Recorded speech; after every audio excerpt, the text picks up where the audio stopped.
तो प्यारे बच्चों, अब तक हमने अंतिम क्षण सीरीज के 2 सीजन कंप्लीट कर दिए हैं। सबसे पहले सीजन में हमने ऑर्गेनिक केमिस्ट्री कंप्लीट करा है। मोस्ट इंपॉर्टेंट टॉपिक जो ऑर्गेनिक केमिस्ट्री के रहते हैं पेपर के पॉइंट ऑफ व्यू से, वो कंप्लीट कर दिया है हमने, जो लास्ट टाइम पे बहुत इंपॉर्टेंट अपने पास रहते हैं। ऐसे हमने सीजन 2 भी कंप्लीट कर दिया है। सीजन 2 में हमने इनऑर्गेनिक केमिस्ट्री के most important topic, DNA block के, कोऑर्डिनेशन केमिस्ट्री के मोस्ट इंपॉर्टेंट टॉपिक हमने इसमें देखे। और अब हम चलते हैं अपने लास्ट सीजन की तरफ, जो रहने वाला है फिजिकल केमिस्ट्री। भाई फिजिकल केमिस्ट्री में केवल 3 चैप्टर हैं। 3 चैप्टर कौन कौन से? सबसे पहले सॉल्यूशन, फिर इलेक्ट्रोकेमिस्ट्री और केमिकल काइनेटिक्स। तो सबसे पहले शुरुआत कर रहे हैं किसकी? सॉल्यूशन की। सॉल्यूशन में अगर मैं सिंपल सा मतलब सॉल्यूशन का समझता हूं तो सॉल्यूशन का मतलब होता है मिक्सचर ऑफ कंपोनेंट। ठीक, 2 या 2 से ज्यादा कंपोनेंट को अगर मैं मिक्स कर दूं तो क्या बन जाएगा? सॉल्यूशन बन जाएगा। और यहां पर जो पेपर के पॉइंट ऑफ व्यू से है, सबसे पहले हम बात कर लेते हैं, यहां पर कंसंट्रेशन टर्म्स अपने पास आती है। कंसंट्रेशन टर्म्स में अपने पास मास परसेंटेज सबसे पहले आता है। मास परसेंटेज किस तरह से निकालना है? भाई सॉल्यूट का मास ऊपर रखना है, नीचे सॉल्यूशन का मास, टोटल मास रखना है। इनटू 100 कर दोगे तो परसेंट बाय मास बन जाएगा, यानी कि मास परसेंट बन जाता है। ठीक, नेक्स्ट अगर मुझे करना है वॉल्यूम परसेंट, तो वही चीज कि सॉल्यूट का वॉल्यूम ऊपर रखो और नीचे सॉल्यूशन का वॉल्यूम रखो, इनटू 100 कर दो तो सॉल्यूशन का वॉल्यूम परसेंट बन जाएगा। ठीक है ना। नेक्स्ट अगर मैं बात करूं वॉल्यूम यानी मास बाय वॉल्यूम, तो मास को रखो ऊपर सॉल्यूट का और नीचे रखो सॉल्यूशन का वॉल्यूम, इनटू 100 कर दो तो क्या बन जाएगा? मास बाय वॉल्यूम परसेंटेज बन जाएगा। ठीक, अब यहां पर ये पार्ट्स पर मिलियन इंपॉर्टेंट है, कभी कभी यहां से क्वेश्चन पूछ लेता है पार्ट्स पर मिलियन से। पीपीएम इसको बोलते हैं। पीपीएम का फॉर्मूला अगर मुझे करना है किस तरह से, यहां पर होता है number of parts of component, यानी जिसका तुम पार्ट्स पर मिलियन निकाल रहे हो। मान लीजिए सॉल्यूट का पार्ट पर मिलियन निकाल रहे हो, तो वो number of part of solute या फिर नंबर ऑफ पार्ट ऑफ, जैसे सॉल्वेंट निकाल रहे हो, सॉल्यूट निकाल रहे हो, जिसका भी पार्ट्स पीपीएम निकाल रहे हो, पार्ट्स पर मिलियन निकाल रहे हो, तो उसका पार्ट्स ऊपर रखना है कंपोनेंट का पार्ट्स, और नीचे क्या रखना है? Total number of parts of all component, यानी कि सॉल्यूशन, और इनटू क्या कर दोगे? 10 to the power 6, तो अपने पास पीपीएम निकल आएगा उसका। उसके बाद एक इंपॉर्टेंट टॉपिक यहां पर है number of mole. Number of mole को हम किससे रिप्रेजेंट करते हैं? एन से रिप्रेजेंट करते हैं। अगर नंबर ऑफ मोल को मैं निकालना चाहूं तो एक फॉर्मूला याद रखना है। वैसे तो 3-4 फॉर्मूले अपने पास नंबर ऑफ मोल्स के होते हैं, लेकिन तुमने एक ही फॉर्मूला याद रखना है यहां पर, mole equal to given mass upon molar mass, यानी कि जो क्वेश्चन में दिया होगा वो मास अपॉन मोलर मास, यानी कि टोटल मास उस कंपोनेंट का। ठीक है। अच्छा, इसी का हमारे पास कभी कभी क्या होता है कि गिवन मास की जगह परसेंट बाय मास दे देता है, तो वहां पर मोल इक्वल टू क्या हो जाएगा? Given percent by mass, given percent by mass upon molar मास। ये यानी कि चाहे तुम मोल इक्वल टू क्या करो? Given mass upon molar mass, या फिर क्या करो? Given percent by mass upon molar मास। इस चीज को समझ लेते हैं। जैसे मान लीजिए हमारे पास क्या है? सॉल्यूट है प्लस सॉल्वेंट है। ठीक है, और क्या बन गया आगे? सॉल्यूशन बन गया। और अगर मान लीजिए मेरे पास दे रखा है ये सॉल्यूट, कि भाई सॉल्यूट अपने पास कितना है? कुछ भी दे दिया, यानी कि 20% सॉल्यूट है, और सॉल्यूट का कोई सॉल्यूट अपने पास दे दिया, ये 20% सॉल्यूट है, बोला कि ये सॉल्यूट है, यहां पर मान लीजिए NaOH है, सोडियम हाइड्रोक्साइड सॉल्यूट है, और इसका इतना परसेंट बाय मास है। अब बोलेगा कि find out mole of solute, तो मोल ऑफ सॉल्यूट कैसे निकालेंगे? एन सॉल्यूट, यानी कि मोल ऑफ सॉल्यूट कैसे निकालूंगा? तो यहां पर मास तो नहीं दे रखा ना, यहां पर परसेंट बाय मास दे रखा है, तो उसी को हमने ऊपर रखना है, उस परसेंट बाय मास को ऊपर रखना है, यानी कि 20 upon molar mass of solute. Molar mass क्या है? NaOH है। NaOH का मोलर मास क्या होगा? Na का मास क्या होता है? 23।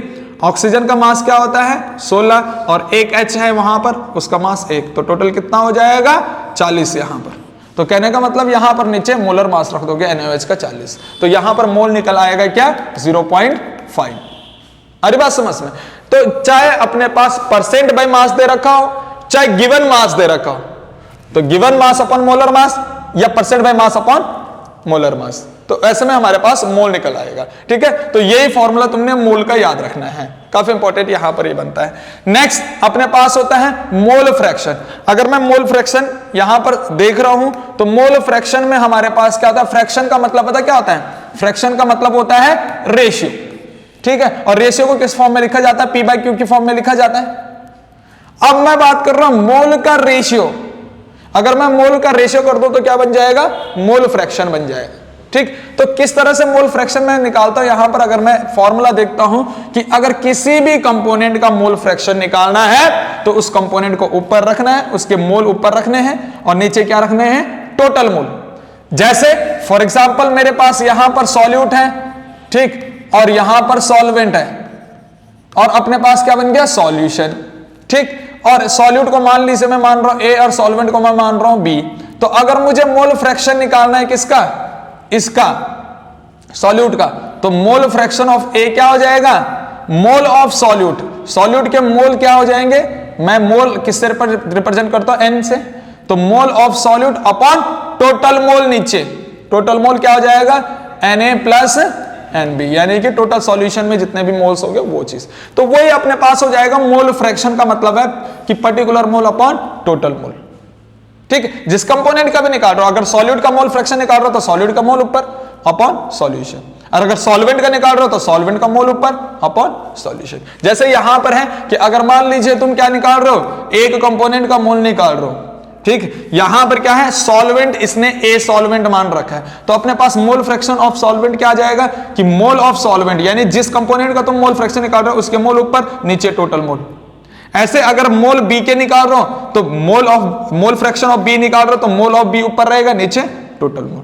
तो ये याद रखना है हमने।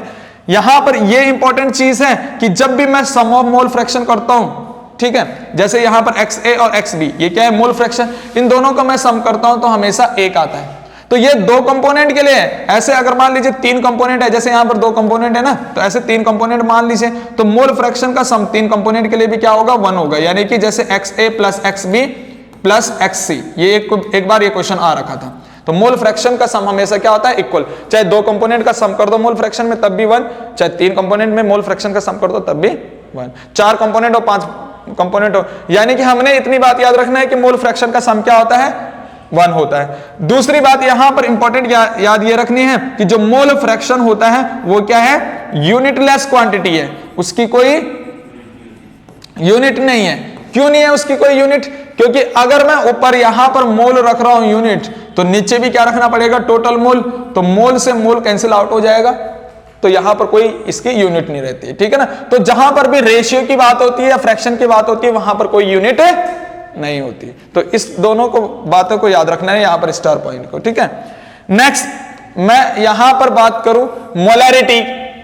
मोलैरिटी की अगर बात कर रहे हैं तो मोलैरिटी क्या होगा भाई, ऊपर मोल चाहिए सॉल्यूट के और नीचे वॉल्यूम चाहिए सॉल्यूशन का। यानी कि सिंपल मोलैरिटी कैपिटल एम से रिप्रेजेंट करते हैं N/V। ये N क्या है, सॉल्यूट का मोल, और अपॉन V क्या है, सॉल्यूशन का वॉल्यूम, ठीक है। और अगर हमारे पास दो सॉल्यूशन दे रखे हैं तो हम किस तरह से कर सकते हैं, M1V1 इक्वल टू M2V2, ये वाला फॉर्मूला लग सकता है। यानी कि मोलैरिटी एक सॉल्यूशन की दे दी, वॉल्यूम एक सॉल्यूशन का दे दिया।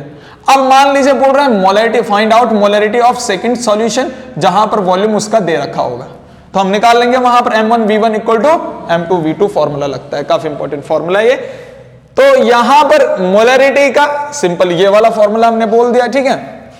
बाकी ये वो चीज ही है कि इसको एक्सप्लेन कर रखा है, ये सारी चीजें हमें यहां पर मोलैरिटी के रिगार्डिंग हमें एक चीज और याद रखनी है कि मोलैरिटी का यूनिट क्या होता है, यूनिट क्या है, ऊपर क्या रख रहे हो, मोल, नीचे क्या रख रहे हो, वॉल्यूम। तो क्या बन जाएगा, यूनिट क्या हो जाएगा इसका, मोल पर लीटर, मोल पर लीटर, है ना, मोल पर लीटर इसका यूनिट हो जाएगा। या फिर इसको हम ऐसे लिख सकते हैं, मोल लीटर इनवर्स मोलैरिटी का, ठीक। दूसरी बात यहां पर काफी इंपॉर्टेंट मोलैरिटी के रिगार्डिंग रखनी है कि अगर मैं मोलैरिटी का फॉर्मूला यहां पर ये पढ़ रहा हूं कि मोलैरिटी का फॉर्मूला अपने पास क्या है, मोल इक्वल टू N/V, ठीक। तो क्या मैं यहां से बोल सकता हूं कि molarity is inversely proportional to volume. Molarity क्या है, वॉल्यूम के इनवर्सली प्रोपोर्शनल। अगर यहां पर वॉल्यूम बढ़ेगा तो मोलैरिटी घटेगा, और हमें पता है कि मैं टेम्परेचर बढ़ाता हूं तो temperature is directly proportional to volume, ठीक है। टेम्परेचर बढ़ाने से सिस्टम का वॉल्यूम इंक्रीज होता है, टेम्परेचर बढ़ाने से सिस्टम का वॉल्यूम इंक्रीज होगा। अगर मैं टेम्परेचर बढ़ाऊंगा तो वॉल्यूम बढ़ेगा, वॉल्यूम बढ़ेगा तो मोलैरिटी घटेगा। इसका मतलब मुझे पता चल गया कि टेम्परेचर बढ़ाने से मोलैरिटी क्या होती है, टेम्परेचर बढ़ाने से मोलैरिटी डिक्रीज होती है, यानी कि टेम्परेचर और मोलैरिटी का इनवर्सली रिलेशन है, क्योंकि वॉल्यूम और टेम्परेचर का डायरेक्टली है, तो मोलैरिटी और वॉल्यूम का इनवर्सली है, इसलिए टेम्परेचर मोलैरिटी का भी इनवर्सली रिलेशन होगा। टेम्परेचर बढ़ाने से मोलैरिटी घटती है, ये काफी इंपॉर्टेंट है। ठीक, नेक्स्ट अपने पास आता है मोलैलिटी। मोलैलिटी को स्मॉल m से रिप्रेजेंट करते हैं, जैसे मोलैरिटी को तो कैपिटल M से रिप्रेजेंट करते हैं, लेकिन मोलैलिटी को स्मॉल m से रिप्रेजेंट करते हैं। फॉर्मूला वही रहने वाला है, ऊपर क्या है, मोल सॉल्यूट के। अच्छा, यहां पर मोलैरिटी में सॉल्यूशन आता है लीटर में, लेकिन यहां पर सॉल्यूशन की बात नहीं होती, यहां पर सॉल्वेंट आता है केजी में नीचे।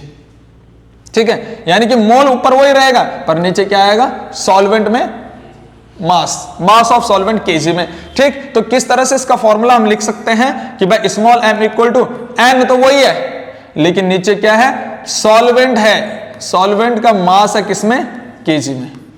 ठीक, अच्छा अगर इसका यूनिट की मैं बात करता हूं, यूनिट इसकी मोलैलिटी की यूनिट की बात करते हैं, तो ऊपर क्या है, मोल, और नीचे क्या है, केजी। तो मोल पर केजी बोल दो, या फिर ऐसा करके इसमें क्या हो जाएगा, मोल केजी इनवर्स। अच्छा, क्या मोलैरिटी टेम्परेचर पे डिपेंड कर रही है, मोलैरिटी टेम्परेचर पे इनवर्सली डिपेंड कर रही है, क्या मोलैलिटी टेम्परेचर पे डिपेंड करेगा?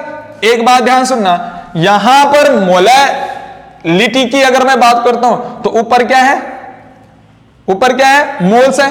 अब मोल्स क्या है, खुद मास फैक्टर है।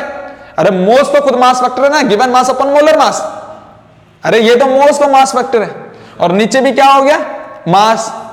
तो यानी ऊपर भी मास नीचे भी मास, क्या मास पे कोई फर्क पड़ेगा टेम्परेचर बढ़ाने घटाने से? Law of conservation of mass कहता है कि मास पे कोई इफेक्ट नहीं होता टेम्परेचर बढ़ाने घटाने से। इसका मतलब मोलैलिटी पे भी कोई फर्क नहीं पड़ेगा टेम्परेचर बढ़ाने घटाने से। तो ये काफी इंपॉर्टेंट बात याद रखनी है कि molality not affected by temperature, not affected by temperature, इस पे टेम्परेचर का कोई फर्क नहीं पड़ेगा। काफी इंपॉर्टेंट, मोलैरिटी तो इनवर्सली है, लेकिन मोलैलिटी पे कोई फर्क नहीं पड़ने वाला टेम्परेचर का, ये काफी इंपॉर्टेंट चीज याद रख लेना।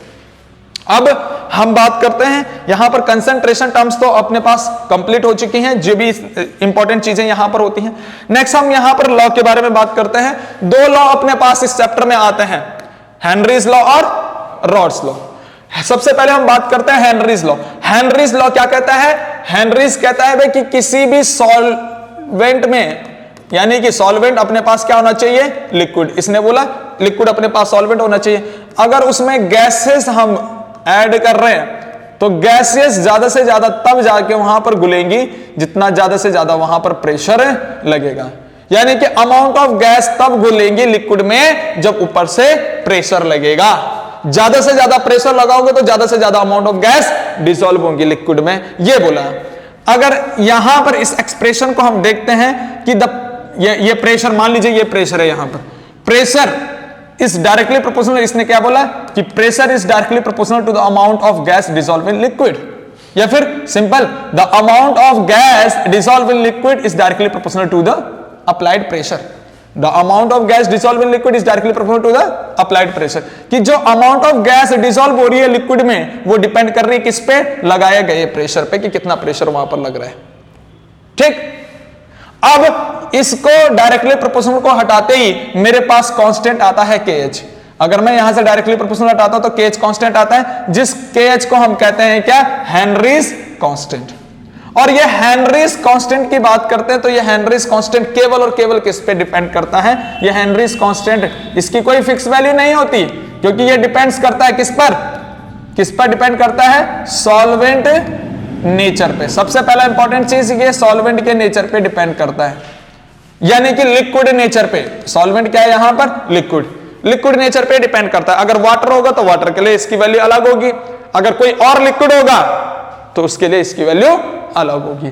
दूसरा, अगर सॉल्वेंट क्या है, मान लीजिए दो अपने पास सिस्टम है और दोनों सिस्टम में सॉल्वेंट सेम है, फिर ये किस पे डिपेंड करेगा, ये डिपेंड करेगा टेम्परेचर पे या फिर नेचर ऑफ सॉल्यूट पे, फिर ये डिपेंड करेगा। दूसरा यहां पर काफी इंपॉर्टेंट चीज, पहले तो ये नेचर ऑफ सॉल्वेंट पे डिपेंड करता है, लेकिन अगर सॉल्वेंट सेम है तो फिर ये किस पे डिपेंड करेगा, नेचर ऑफ सॉल्यूट, सॉल्यूट यानी कि गैस, सॉल्यूट यानी कि गैस, गैस नेचर पे डिपेंड करेगा भाई, गैस के नेचर पे डिपेंड करेगा फिर कि कौन सी गैस डिसॉल्व कर रहे हो वहां पर। ठीक है, जैसे मान लीजिए ऑक्सीजन है और CO2 है, तो ऑक्सीजन और CO2 में मास किसका ज्यादा है, मोलर मास किसका ज्यादा है? ऑक्सीजन का तो 32 है और CO2 का क्या है 44।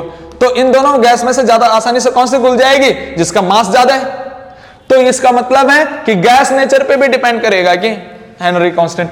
और अगर ये भी सॉल्वेंट भी सेम है, गैस भी सेम है, फिर ये किस पे डिपेंड करेगा?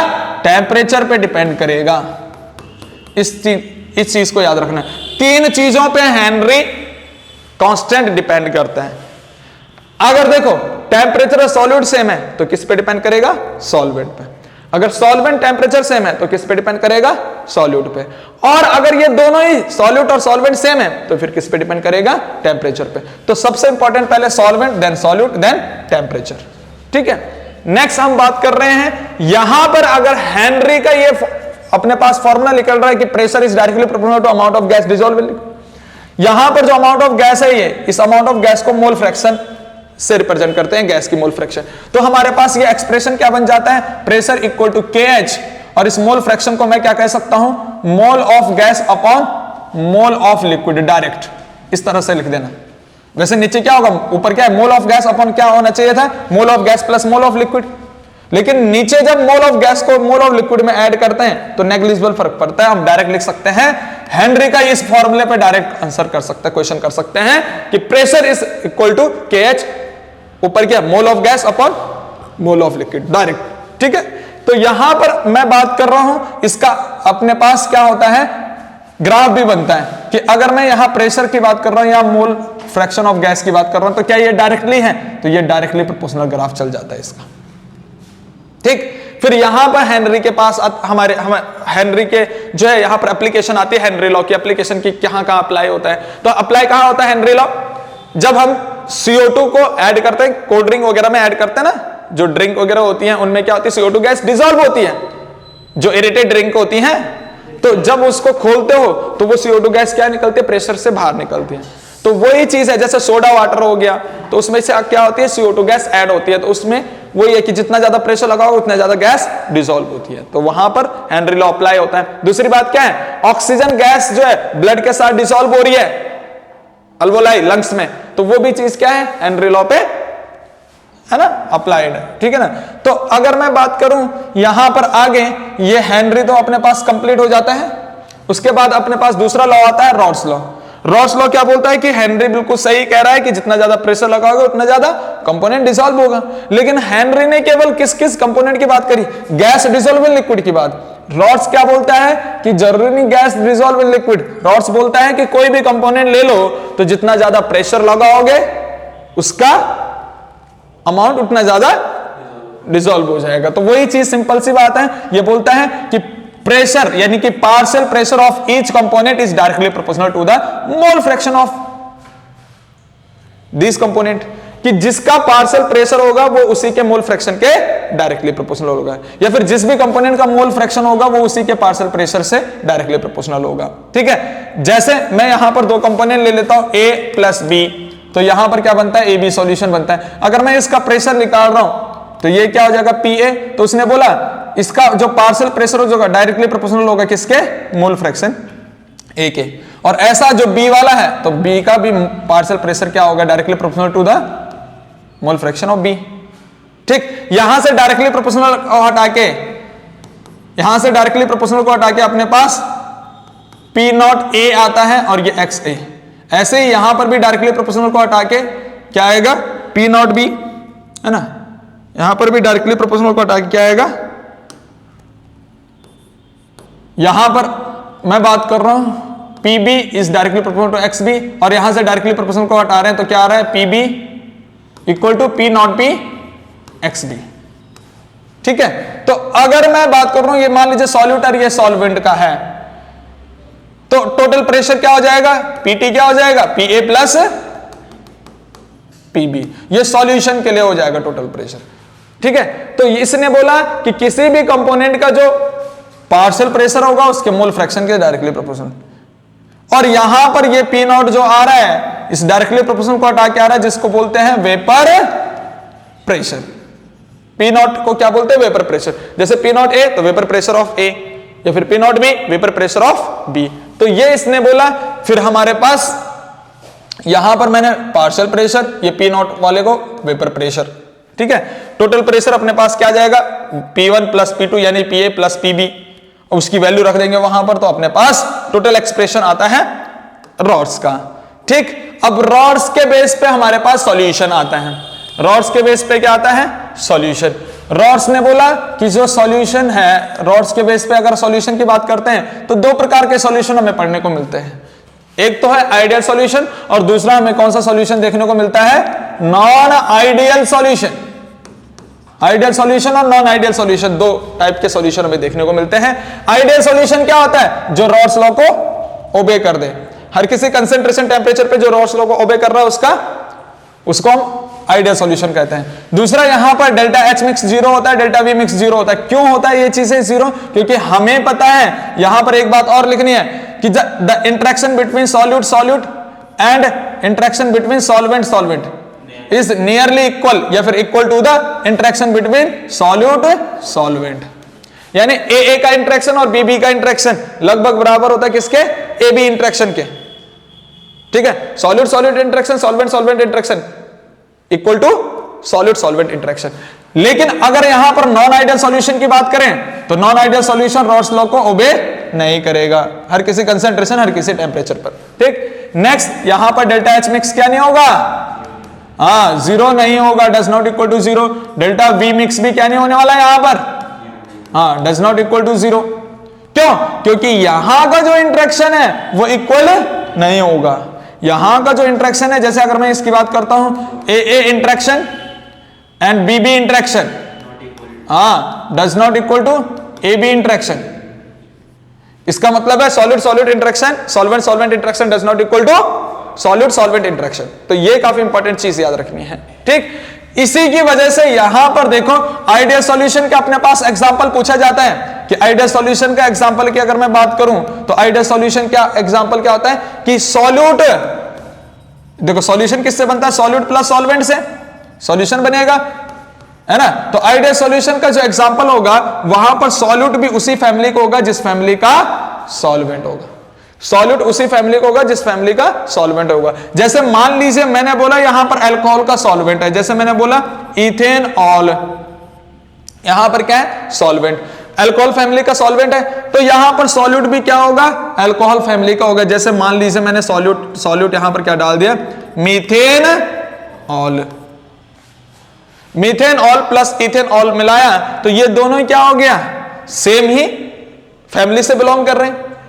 ऐसे हम बात करेंगे यहां पर भाई आदित्य, जैसे मैंने यहां पर बात करी कि सॉल्वेंट मैंने लिया जैसे क्लोरो बेंजीन, तो ये फैमिली क्या है? बेंजीन फैमिली है। सॉल्यूट भी हमने बेंजीन फैमिली का ही लेना है। जैसे मान लीजिए ब्रोमो बेंजीन, ऐसा। तो इन दोनों को मिलाकर जो बनेगा अपने पास आइडियल सॉल्यूशन बनेगा। और आइडियल सॉल्यूशन का फिर उस तरह से अपने पास ग्राफ याद रखना है कि इस तरह से दोनों ही ग्राफ हमने, मतलब दोनों ही कंपोनेंट को, सॉलिड कंपोनेंट और सॉल्वेंट कंपोनेंट को, दोनों को एक साथ यहां पर ग्राफ लेते हैं, ठीक। यहां मोल फ्रैक्शन होता है और यहां क्या होता है? प्रेशर। तो क्या होता है? सॉल्यूट का अगर ग्राफ देखे तो ये, ठीक, और सॉल्वेंट का ग्राफ क्या जाता है? इससे थोड़ा सा ऊपर जाता है, ठीक है, ये थोड़ा सा ऊपर जाता है यहां पर। और फिर क्या होता है? टोटल अगर देखते, जैसे यहां पर क्या है, मान लीजिए यहां पर क्या है? PB और यहां क्या है? PA। तो दोनों को जोड़ोगे तो क्या बन जाएगा? ठीक है, ये अपने पास टोटल बन जाएगा PT, यानी PA प्लस PB। तो ये आइडियल सॉल्यूशन के बारे में होता है। जबकि नॉन आइडियल सॉल्यूशन की बात करते हैं तो नॉन आइडियल सॉल्यूशन में अपने पास दो प्रकार के सॉल्यूशन होते हैं, हाँ, पॉजिटिव डेविएशन वाला और नेगेटिव डेविएशन वाला। तो नॉन आइडियल सॉल्यूशन में अगर हम बात करें नॉन आइडियल सॉल्यूशन का, नॉन आइडियल सॉल्यूशन में अपने पास यहां पर नॉन आइडियल सॉल्यूशन की बात कर रहे हैं।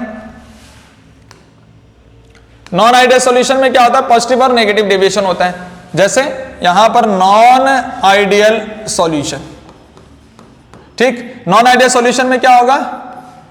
हमारे पास एक तो होगा पॉजिटिव डेविएशन और दूसरा क्या होने वाला है?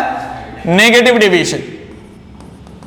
अच्छा, कौन सा पॉजिटिव होगा और कौन सा नेगेटिव होगा अगर इसकी बात करें तो पॉजिटिव डेविएशन में क्या होगा, डेल्टा एच मिक्स क्या होगा, ग्रेटर देन 0, तभी तो पॉजिटिव बनेगा।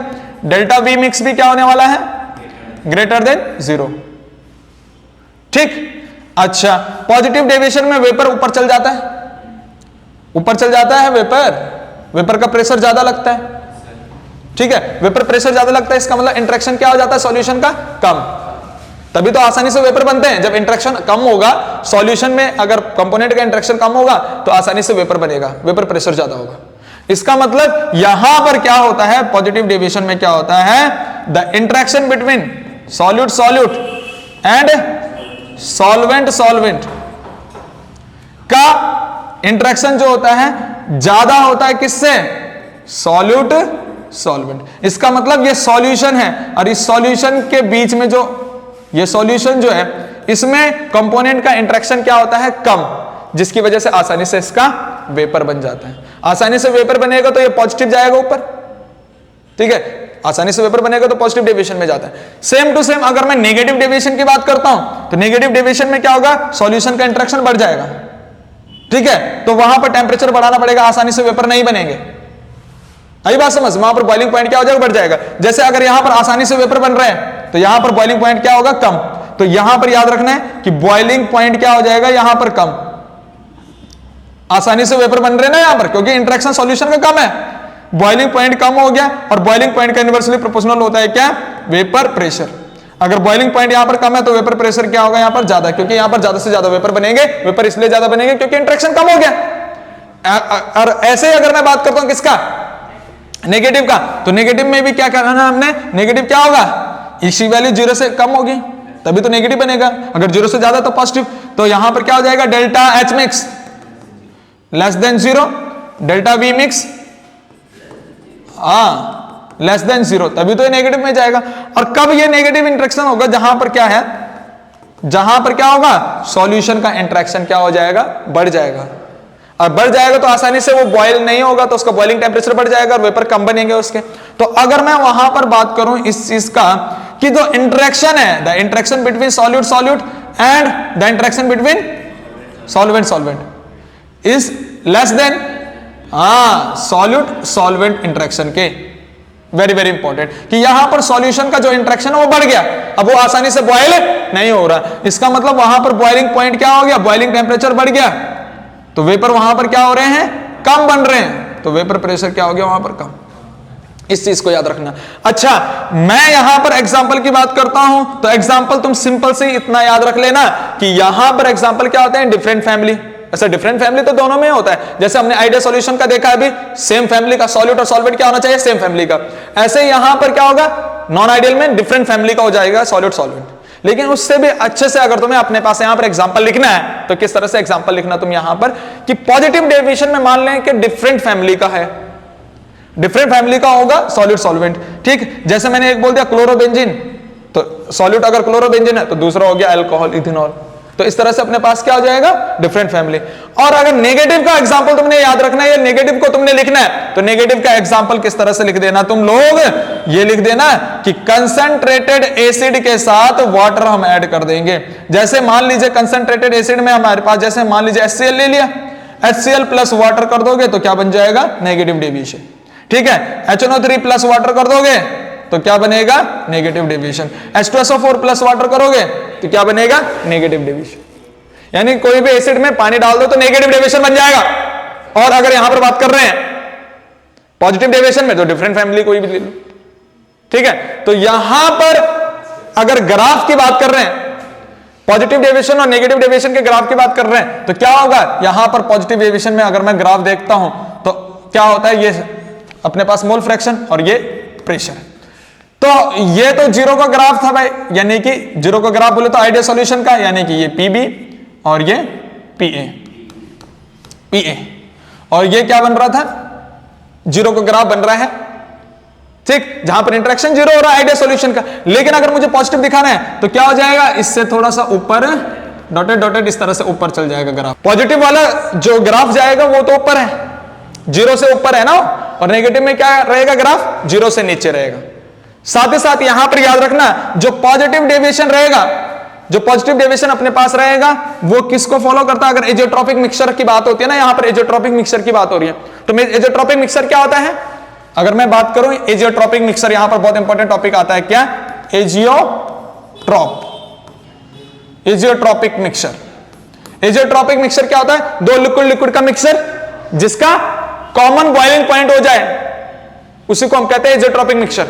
दो टाइप का एजियोट्रॉप होता है, maximum boiling azeotrope, maximum boiling azeotrope, और दूसरा minimum boiling azeotrope. Minimum boiling, हाँ अब देखो तुम्हें ना खुद ही पता चल रहा होगा, maximum boiling azeotrope, maximum boiling azeotrope मतलब बॉइलिंग पॉइंट क्या होगा? ज्यादा। तो बॉइलिंग पॉइंट किस में ज्यादा है? बॉइलिंग पॉइंट किस में ज्यादा है? नेगेटिव में। तो ये जो नेगेटिव डेविएशन के जितने भी एग्जांपल हैं वो किस में आ जाता है? मैक्सिमम बॉइलिंग एजियोट्रॉप में। आई बात समझ में? मैक्सिमम बॉइलिंग एजियोट्रॉप में ये आ जाएगा, बॉइलिंग पॉइंट ज्यादा है ना वहां पर। और मिनिमम बॉइलिंग क्या है? जहां पर बॉइलिंग पॉइंट कम है। अब बॉइलिंग पॉइंट किस में कम है? पॉजिटिव डेविएशन में। तो ये एग्जांपल किसका हो जाता है? मिनिमम बॉइलिंग का। तो ये मिनिमम बॉइलिंग, पॉजिटिव डेविएशन हो जाता है मिनिमम बॉइलिंग एजियोट्रॉप। ठीक है, तो अगर तुम्हारे पास आ जाए कि एजियोट्रॉप्स क्या होता है, तो एजियोट्रॉप्स तुमने क्या बोलना है? दो लिक्विड लिक्विड का मिक्सचर जिसका कॉमन बॉइलिंग पॉइंट हो जाए, उसी को कहते हैं एजियोट्रॉपिक मिक्सचर। अब सिंपल सी बात है कि भाई दो प्रकार का एजियोट्रॉप होता है, मैक्सिमम और मिनिमम। तो मैक्सिमम बॉइलिंग यानी कि जहां पर बॉइलिंग पॉइंट क्या हो? ज्यादा, तो वो है नेगेटिव डेविएशन में, और नेगेटिव डेविएशन के एग्जांपल वहां पर छाप देने। और ऐसे हम बात करें कि भाई यहां पर minimum boiling azeotrope, minimum boiling azeotrope मतलब बॉइलिंग पॉइंट कम, तो वो क्या आ जाएगा? Positive deviation. ये याद रखना है। ठीक, आगे बात करें, यहां पर लॉ अपने कंप्लीट हो चुके हैं। अब यहां पर आता है कॉलिगेटिव प्रॉपर्टीज। नेक्स्ट टॉपिक आता है कॉलिगेटिव प्रॉपर्टीज। कॉलिगेटिव प्रॉपर्टीज की बात कर रहे हैं। कॉलिगेटिव प्रॉपर्टीज होता क्या है? जो प्रॉपर्टीज क्या होती है सॉल्यूशन की, ऐसी प्रॉपर्टीज। कॉलिगेटिव प्रॉपर्टीज क्या है कि किस सॉल्यूशन की ऐसी प्रॉपर्टीज जो अमाउंट ऑफ सॉल्यूट पे डिपेंड करे या फिर नंबर ऑफ सॉल्यूट पार्टिकल पे डिपेंड करे, not depends on its nature, है ना। यानी कि नेचर क्या होगा? Shape and size. जो सॉल्यूट के अमाउंट पे डिपेंड कर रही है, सॉल्यूट के नंबर ऑफ पार्टिकल पे डिपेंड कर रही है, लेकिन सॉल्यूट के शेप और साइज पे डिपेंड नहीं कर रही है, उसी को हम क्या कहते हैं? Colligative properties. The properties of solution which depends on number of solute या amount of solute particle but not depends on its nature. ये एक इंपॉर्टेंट बात है। तो वो कॉलिगेटिव प्रॉपर्टीज, चार कॉलिगेटिव प्रॉपर्टीज अपने पास होती हैं। सबसे पहले कॉलिगेटिव प्रॉपर्टीज जो है रिलेटिव लोअरिंग वेपर प्रेशर है। सीधा फॉर्मूला याद रखना रिलेटिव लोअरिंग वेपर प्रेशर का, क्या? P naught minus P S upon P naught equal to, direct formula, N solute रख दो और नीचे एन सॉल्वेंट रख दो, N solute upon N solvent रख दो, डायरेक्ट फॉर्मूले से आंसर आएगा, N solute upon N solvent. इसने क्या कर रखा है क्या नहीं कर रखा उसको हटाओ। ठीक है, सीधा मोल of solute upon mole of solvent. Solute का मोल निकालना भी तुम्हें आ जाएगा, सॉल्वेंट का मोल निकालना भी तुम्हें आ जाएगा। तो ये फॉर्मूला रख देना। ऐसे अगर मैं दूसरा फॉर्मूला यहां पर बात करता हूं या फिर दूसरी कॉलिगेटिव प्रॉपर्टीज की बात करता हूं, एलिवेशन ऑफ बॉइलिंग पॉइंट, यानी बॉइलिंग पॉइंट का इंक्रीजमेंट होना, एलिवेट हो जाना। तो इसके तुम्हें दो फॉर्मूले याद रखने। सबसे पहला तो ये फॉर्मूला याद रखना है, delta TB is equal to KBM. अच्छा, यहां पर पी नॉट पी एस क्या है? पी नॉट क्या है यहां पर? प्योर सॉल्वेंट का वेपर प्रेशर। पी एस क्या है? सॉल्यूशन का वेपर प्रेशर। बाकी तुम्हें पता है मोल of solute upon mole of solvent है। ऐसे मैं बात कर रहा हूं यहां पर एलिवेशन, दूसरा जो अपने पास कॉलिगेटिव प्रॉपर्टीज है, elevation of boiling point. Elevation of boiling point का फॉर्मूला सीधा याद रखना तुमने, क्या? Delta TB is equal to KBM. ठीक, डेल्टा टीबी क्या है कि कितना एलिवेट हुआ टेम्परेचर, एलिवेशन टेम्परेचर। केबी क्या होता है यहां पर? कांस्टेंट होता है। कौन सा? Elevation, molal elevation constant. Molal elevation constant का दूसरा नाम क्या होता है? इबिलियोस्कोपिक कांस्टेंट भी होता है। ठीक, और यहां पर m का मतलब है मोलैलिटी। ये m क्या है यहां पर? स्मॉल m क्या है यहां पर? मोलैलिटी। और मोलैलिटी तुम्हें निकालना आता है कि ऊपर क्या रख दोगे? मोल ऑफ सॉल्यूट अपॉन सॉल्यूट का, सॉल्वेंट का मास। मोल ऑफ सॉल्यूट ऊपर, नीचे सॉल्वेंट का मास रख दोगे तो मोलैलिटी आ जाएगा। ये जो भी है इसको हटाओ, सीधा रख देना मोलैलिटी क्या? Mole of solute upon mole of solvent. तो यहां पर मोल of solute upon solvent in KG, mass of solvent in KG, तो वो मोलैलिटी आ जाएगा। और केबी अपने पास एलिवेशन कांस्टेंट है। ये कांस्टेंट किस पे डिपेंड करता है इसकी बात करते हैं। ये कांस्टेंट जो डिपेंड करता है ये सॉल्वेंट के नेचर पे डिपेंड करता है, depends on solvent nature. Solvent nature पे डिपेंड करेगा ये, यानी हर किसी सॉल्वेंट के लिए इस केबी की वैल्यू अलग अलग होगी। वाटर के लिए अलग होगी, ठीक है, बाकी अल्कोहल के लिए अलग होगी, अदर जो भी अलग अलग सॉल्वेंट लेंगे तो वहां पर केबी की वैल्यू दी होती है, गिवन में होती है, तो वहां से वो देखनी होती है, ठीक है ना। इस तरह से हमें याद रखना है यहां पर। नेक्स्ट अगर मैं चलता हूं, ये तो अपने पास एलिवेशन ऑफ बॉइलिंग पॉइंट हुआ, लेकिन इस एलिवेशन ऑफ बॉइलिंग पॉइंट का एक और फॉर्मूला हमने याद रखना है, ये तो है ही delta TB is equal to KBM. एक फॉर्मूला ये रखना है delta TB equal to, solution का बॉइलिंग पॉइंट एलिवेट हुआ है ना, बढ़ गया सॉल्यूशन का, तो क्या हो जाएगा टीबीएस माइनस टीबी नॉट। ये वाला फॉर्मूला याद रखना है, ठीक। ये तो एलिवेशन टेम्परेचर है, ये क्या है सॉल्यूशन का टेम्परेचर माइनस सॉल्वेंट का टेम्परेचर, यानी कि boiling temperature of solution minus boiling temperature of solvent, तो वहां से क्या निकल आएगा अपने पास डेल्टा टीबी, ठीक है। तो ये वाला फॉर्मूले के साथ साथ ये वाला फॉर्मूला, क्योंकि हमारे पास बोला जाता है कि फाइंड आउट सॉल्यूशन का temperature, boiling temperature of solution, और सॉल्वेंट अगर वाटर है तो वाटर का बॉइलिंग टेम्परेचर तुम्हें पता होता है, ठीक है। वाटर का क्या होता है 100 डिग्री सेंटीग्रेड, और डिग्री सेंटीग्रेड को यहां पर केल्विन में रखना होता है, ठीक है, तो ये याद रखना। नेक्स्ट हम बात कर रहे हैं तीसरी जो कॉलिगेटिव प्रॉपर्टीज होती है, होता है depression of freezing point. Depression of freezing point का फॉर्मूला हमारे पास सबसे पहले यही, जैसे यहां पर एलिवेशन का था ना, तो वहां पर एलिवेशन मतलब बढ़ना, डिप्रेशन का मतलब घटना, डिक्रीज होना, कि अब सॉल्यूशन का प्रेशर, सॉल्यूशन का टेम्परेचर क्या हो जाएगा डिक्रीज। तो अगर इसका एक फॉर्मूला याद रखना है तो यही delta T F is equal to K F M, और एक फॉर्मूला इसका याद रखना है delta T F equal to, अब सॉल्यूशन का टेम्परेचर घटा है, अब सॉल्यूशन का टेम्परेचर घटा है, सॉल्वेंट का टेम्परेचर ज्यादा होगा, तो अब क्या आ जाएगा T F not minus T F S, क्योंकि डिप्रेशन का मतलब है कि कम हुआ है और एलिवेशन का मतलब है ज्यादा, तो अगर ज्यादा हुआ है तो सॉल्यूशन का टेम्परेचर बढ़ गया, और अगर डिप्रेशन हुआ तो सॉल्यूशन का टेम्परेचर घटा है, तो बड़े में से छोटा घटाओगे तभी तो डेल्टा टीबी की वैल्यू आएगी। ऐसे टीएफ बड़ा, यानी कि यहां पर सॉल्वेंट का टेम्परेचर ज्यादा होता है और सॉल्यूशन का कम हो जाता है, तो यहां पर बड़े में से छोटा घटाओगे तो टेम्परेचर आ जाएगा अपने पास डेल्टा टीएफ। डेल्टा टीएफ को हम यहां पर रख सकते हैं, delta TF is equal to KF M तो मोलैलिटी है, मोलैलिटी का फॉर्मूला तुम्हें पता है, ऊपर मोल ऑफ सॉल्यूट अपॉन नीचे मास ऑफ सॉल्वेंट केजी में। केएफ अपने पास क्या है, जैसे यहां पर क्या है मोलार एलिवेशन कांस्टेंट है केबी, यहां पर क्या होता है मोलार डिप्रेशन कांस्टेंट, और इस मोलार डिप्रेशन कांस्टेंट को क्या बोलते हैं क्रायोस्कोपिक कांस्टेंट के नाम से भी जाना जाता है केएफ को। आई बात समझ में। ये केएफ भी डिपेंड करता है किस पे, नेचर ऑफ सॉल्वेंट। अगर वाटर होगा तो उसके लिए अलग होती है, जैसे वाटर के लिए 1.866 की वैल्यू होती है, अदर सॉल्वेंट के लिए अलग होगी, तो याद रखना है यहां पर। जैसे यहां पर वाटर के लिए इसकी वैल्यू केबी की वैल्यू क्या होती है 0.512, और इसके लिए केएफ की वैल्यू होती है वाटर के लिए 1.86, लेकिन वो दिया होगा सॉल्वेंट के लिए, हर किसी सॉल्वेंट के लिए अलग अलग दिया होगा, ठीक है। नेक्स्ट चौथी जो कॉलिगेटिव प्रॉपर्टीज अपने पास बनती है वो है ऑस्मोटिक प्रेशर, जिसको पाई से रिप्रेजेंट करते हैं, ठीक। ऑस्मोटिक प्रेशर क्या है, पाई से रिप्रेजेंट करता है, pi is equal to CRT.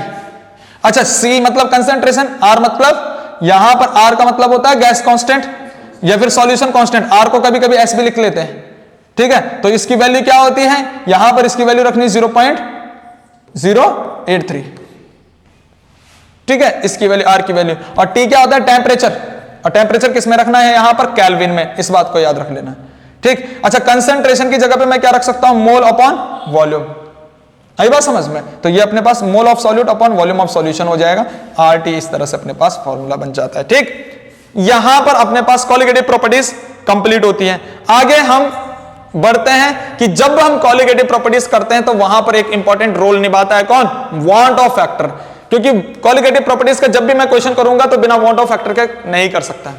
Want Hoff factor का बहुत इंपॉर्टेंट, मैं इसको इसलिए लिखा रहा हूं क्योंकि ये बहुत बार रिपीट हो गया है। वांट ऑफ फैक्टर का पूछा जाता है कि क्या समझते हो वांट ऑफ फैक्टर से, what do you mean by want Hoff factor, 1 number में 2 नंबर में कभी आ जाता है। तो वांट ऑफ फैक्टर क्या होता है, the ratio of normal molar mass to the abnormal molar mass. चाहे तुम इसमें ये वाला फॉर्मूला लिख के बोल दो रेशियो, चाहे तुम क्या बोल दो the ratio of observe colligative properties upon calculated colligative properties, चाहे तुम ये वाला फॉर्मूला बोल के बोल दो, या फिर तुम ये बोल सकते हो the ratio of total number of moles of particle after association dissociation upon number of moles of particle before dissociation association. तो ऐसे बोल सकते हो तुम। तो इन तीनों में से कोई भी यूज कर सकते हो।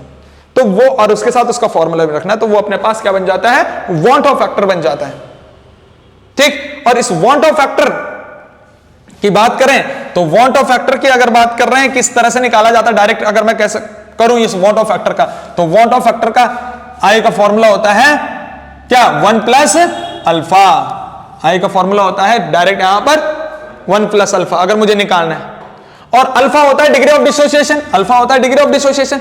अगर स्ट्रॉन्ग इलेक्ट्रोलाइट होगा, स्ट्रॉन्ग इलेक्ट्रोलाइट होगा, स्ट्रॉन्ग इलेक्ट्रोलाइट, जैसे स्ट्रॉन्ग इलेक्ट्रोलाइट में एसिड, स्ट्रॉन्ग वाले एसिड, या फिर स्ट्रॉन्ग इलेक्ट्रोलाइट में बेस, स्ट्रॉन्ग बेस, और स्ट्रॉन्ग इलेक्ट्रोलाइट में अगर सॉल्ट में बोलता हूं तो न्यूट्रल सॉल्ट, पर वो वाला न्यूट्रल सॉल्ट जो स्ट्रॉन्ग एसिड और स्ट्रॉन्ग बेस से मिलकर बना हो।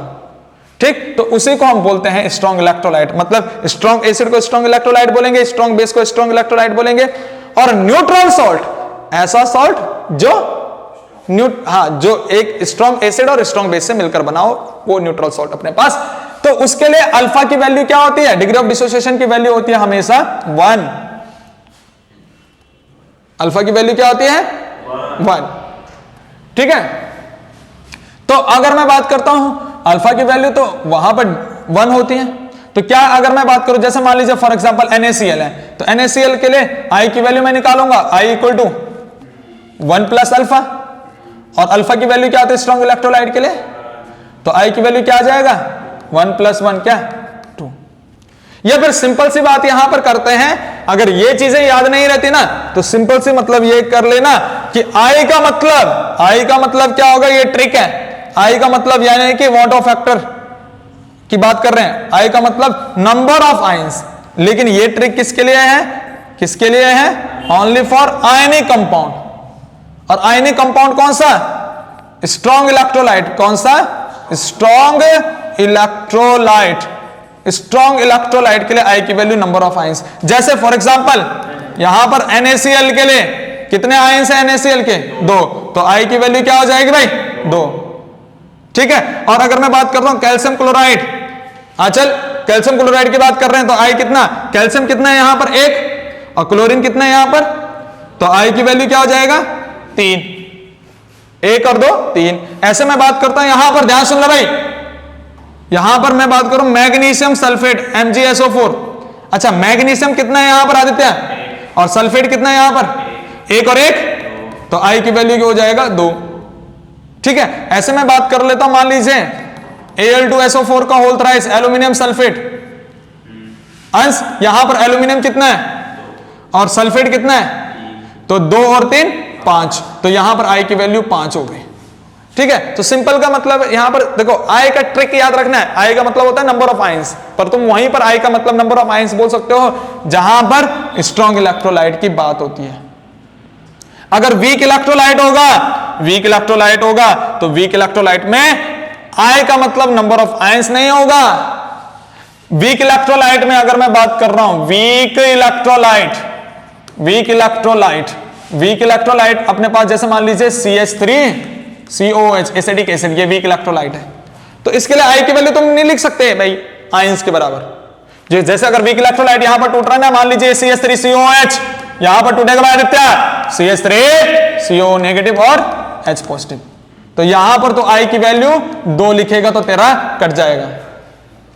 I की वैल्यू 2 नहीं है, हाँ मानते हैं यहां पर 2 आयंस है, एसिडेट आयन और हाइड्रोनियम आयन, तो यहां पर I की वैल्यू 2 नहीं होगी। यहां पर I की वैल्यू क्या याद रखना है 1 प्लस अल्फा। अब यहां पर अल्फा निकालना है, डिग्री ऑफ डिसोसिएशन। जिस अल्फा निकालने के 2 फॉर्मूले अपने पास है, या तो सिंपल सा अपने पास ऑस्बर्ट डाइल्यूशन लॉ लगा दो। ऑस्बर्ट डाइल्यूशन लॉ क्या है, K equal to C alpha square, तो वहां से अल्फा निकल आएगा, alpha equal to under root K A upon C। ये तो ऐसे निकाल दो। ये क्या होगा, इक्विलिब्रियम कांस्टेंट फॉर एसिड दिया होगा अपॉन कंसंट्रेशन ऑफ एसिड दिया होगा, तो तब तुम दोनों का अगर हम रेशो करके अंडर रूट करें तो तब अपने पास अल्फा आएगा। तो वहां पर अल्फा अगर करोगे ऐड करोगे तो 1 प्लस कुछ आएगा, वो पॉइंट वगैरह में अगर आएगा तो, ठीक है। तो यहां पर याद रख लेना कि वीक इलेक्ट्रोलाइट के लिए नंबर ऑफ आयंस नहीं होता, वीक इलेक्ट्रोलाइट के लिए मैंने क्या रखना है 1 प्लस अल्फा, और अल्फा अपने पास इस तरह से निकालना है। या फिर यहां पर हमें इस अल्फा का फॉर्मूला निकालने का एक और फॉर्मूला है, अल्फा निकालने का एक और फॉर्मूला है, डिग्री ऑफ डिसोसिएशन निकालने का एक और फॉर्मूला है। Alpha equal to I minus 1, अगर आई हमारे पास दे रखा है, अगर आई नहीं दे रखा तो हमने उस तरह से करना है। देखो भाई एक बात इंपॉर्टेंट याद रखना भाई आदित्य, यहां पर अल्फा इक्वल टू क्या है आई माइनस 1, अगर वांट ऑफ फैक्टर पता है तब, वांट ऑफ फैक्टर पता है तब हम इसको अल्फा ऐसे निकाल सकते हैं, i minus 1 upon n minus 1, i minus 1 upon 1 n minus 1, n यहां पर क्या रहने वाला है नंबर ऑफ आयंस, ये कितने आयंस हैं, ठीक है, वो रख जाएगा तो तुम्हारे पास क्या आ जाएगा अल्फा आ जाएगा। लेकिन अगर मान लीजिए तुम्हारे पास वांट ऑफ फैक्टर ही तुम्हें निकालना है, तो वांट ऑफ फैक्टर निकालना है, आई निकालना है तो 1 प्लस अल्फा, और तुम्हें फिर अल्फा निकालना है तो अल्फा निकालना है तो यहां पर तब उसके लिए कौन सा फॉर्मूला लगाना है जो मैंने अभी बताया, alpha equal to under root K upon C, Oxford dilution. अरे बात समझ में।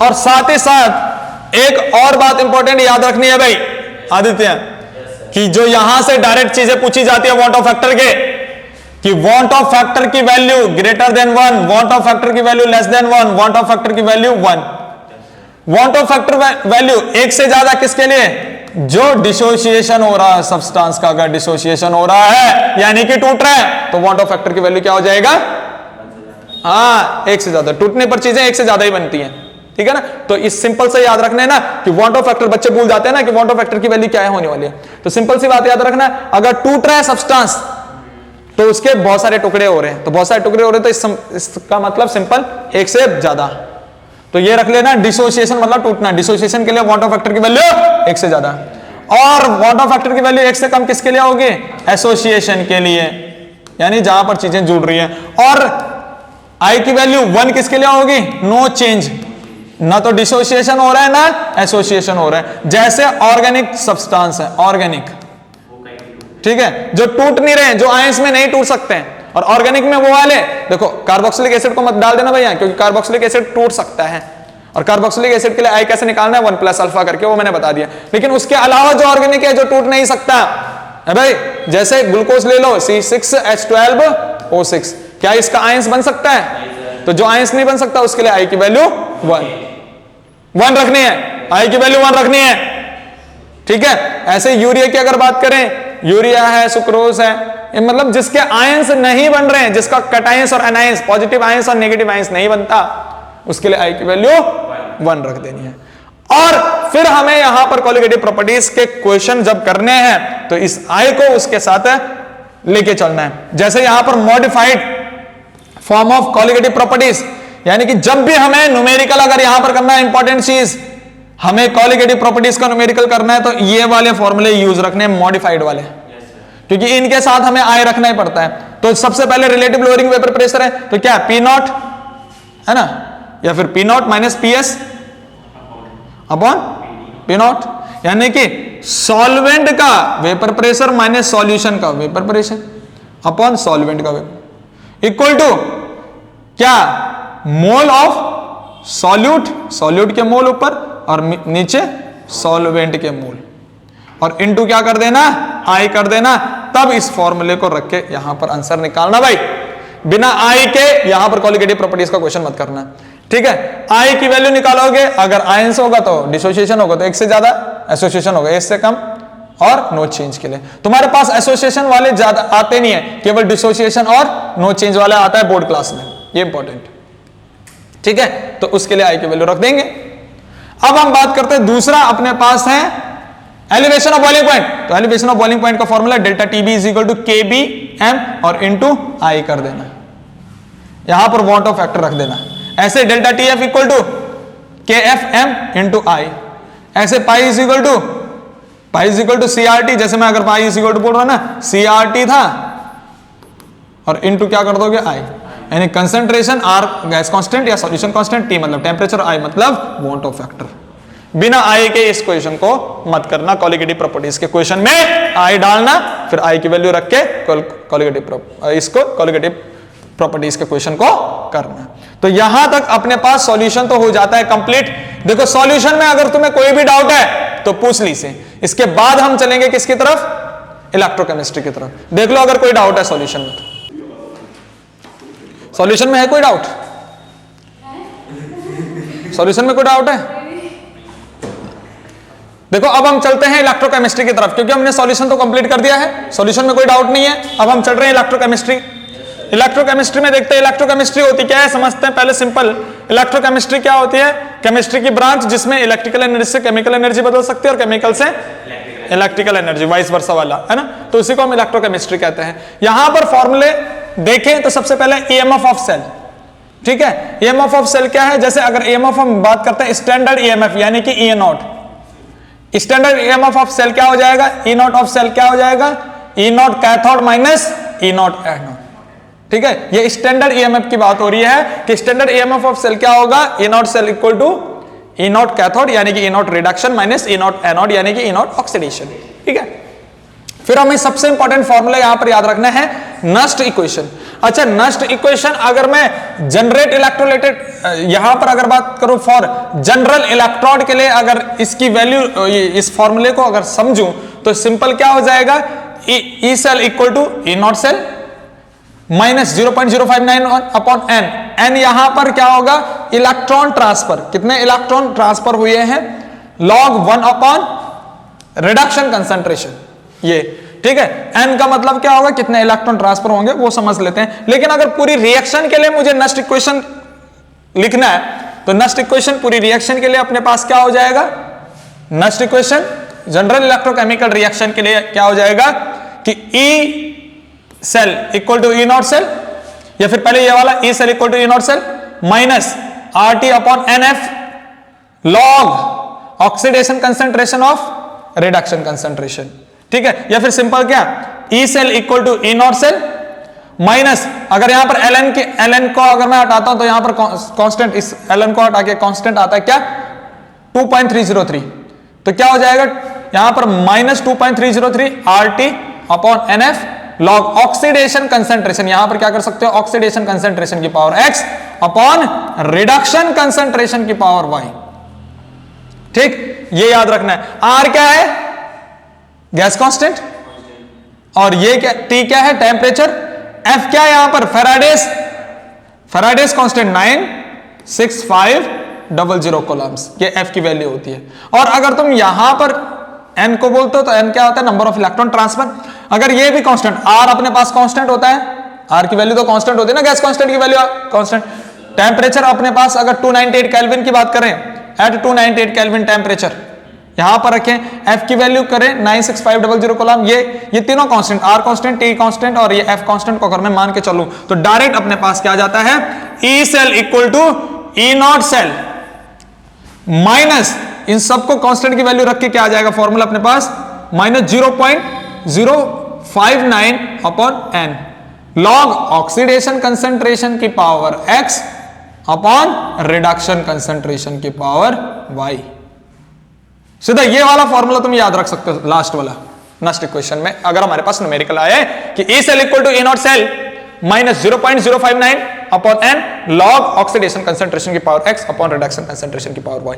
अब मैं ये समझता हूं कि ये n क्या है, n का मतलब होता है number of electron transfer, n का मतलब होता है नंबर ऑफ इलेक्ट्रॉन ट्रांसफर, कितने इलेक्ट्रॉन ट्रांसफर हो रहे हैं रिएक्शन के दौरान, उसको हम n बोलते हैं।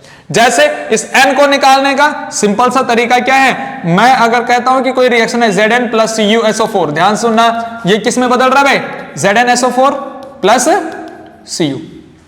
अच्छा, यहां पर अगर मैं इलेक्ट्रॉन देखता हूं Zn से किस में जा रहा है, Zn2 पॉजिटिव, तो कितने इलेक्ट्रॉन का डिफरेंस है, Zn यहां पर न्यूट्रल है ऑक्सीडेशन स्टेट, यहां पर Zn की 2 पॉजिटिव ऑक्सीडेशन स्टेट, तो कितने इलेक्ट्रॉन का डिफरेंस है, 2 इलेक्ट्रॉन का।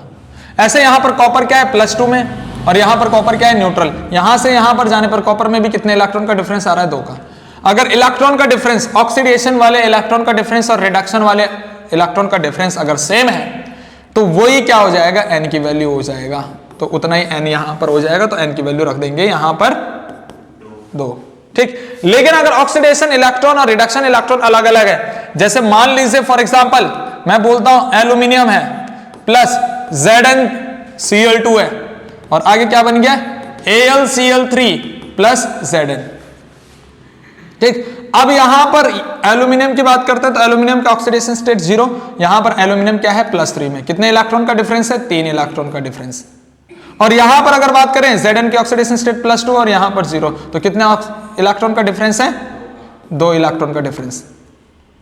अगर यहां पर ऑक्सीडेशन इलेक्ट्रॉन और रिडक्शन इलेक्ट्रॉन सेम है तो वही n आ जाएगा। लेकिन अगर ऑक्सीडेशन इलेक्ट्रॉन अलग और रिडक्शन इलेक्ट्रॉन अलग, जैसे यहां पर ऑक्सीडेशन के 3 इलेक्ट्रॉन और रिडक्शन के 2 इलेक्ट्रॉन है, तो अगर ऑक्सीडेशन इलेक्ट्रॉन और रिडक्शन इलेक्ट्रॉन अलग होगा तो फिर दोनों को मल्टीप्लाई करके n आ जाएगा, यानी कि 3 × 2 करोगे तो वो n की वैल्यू हो जाएगी। ठीक है, तो वो n की वैल्यू अपने पास आ जाएगा 6, तो हम वहां पर n की वैल्यू 6 रखेंगे। आगे अब करते हैं लॉग ऑक्सीडेशन कंसंट्रेशन की power x upon reduction concentration की पावर y।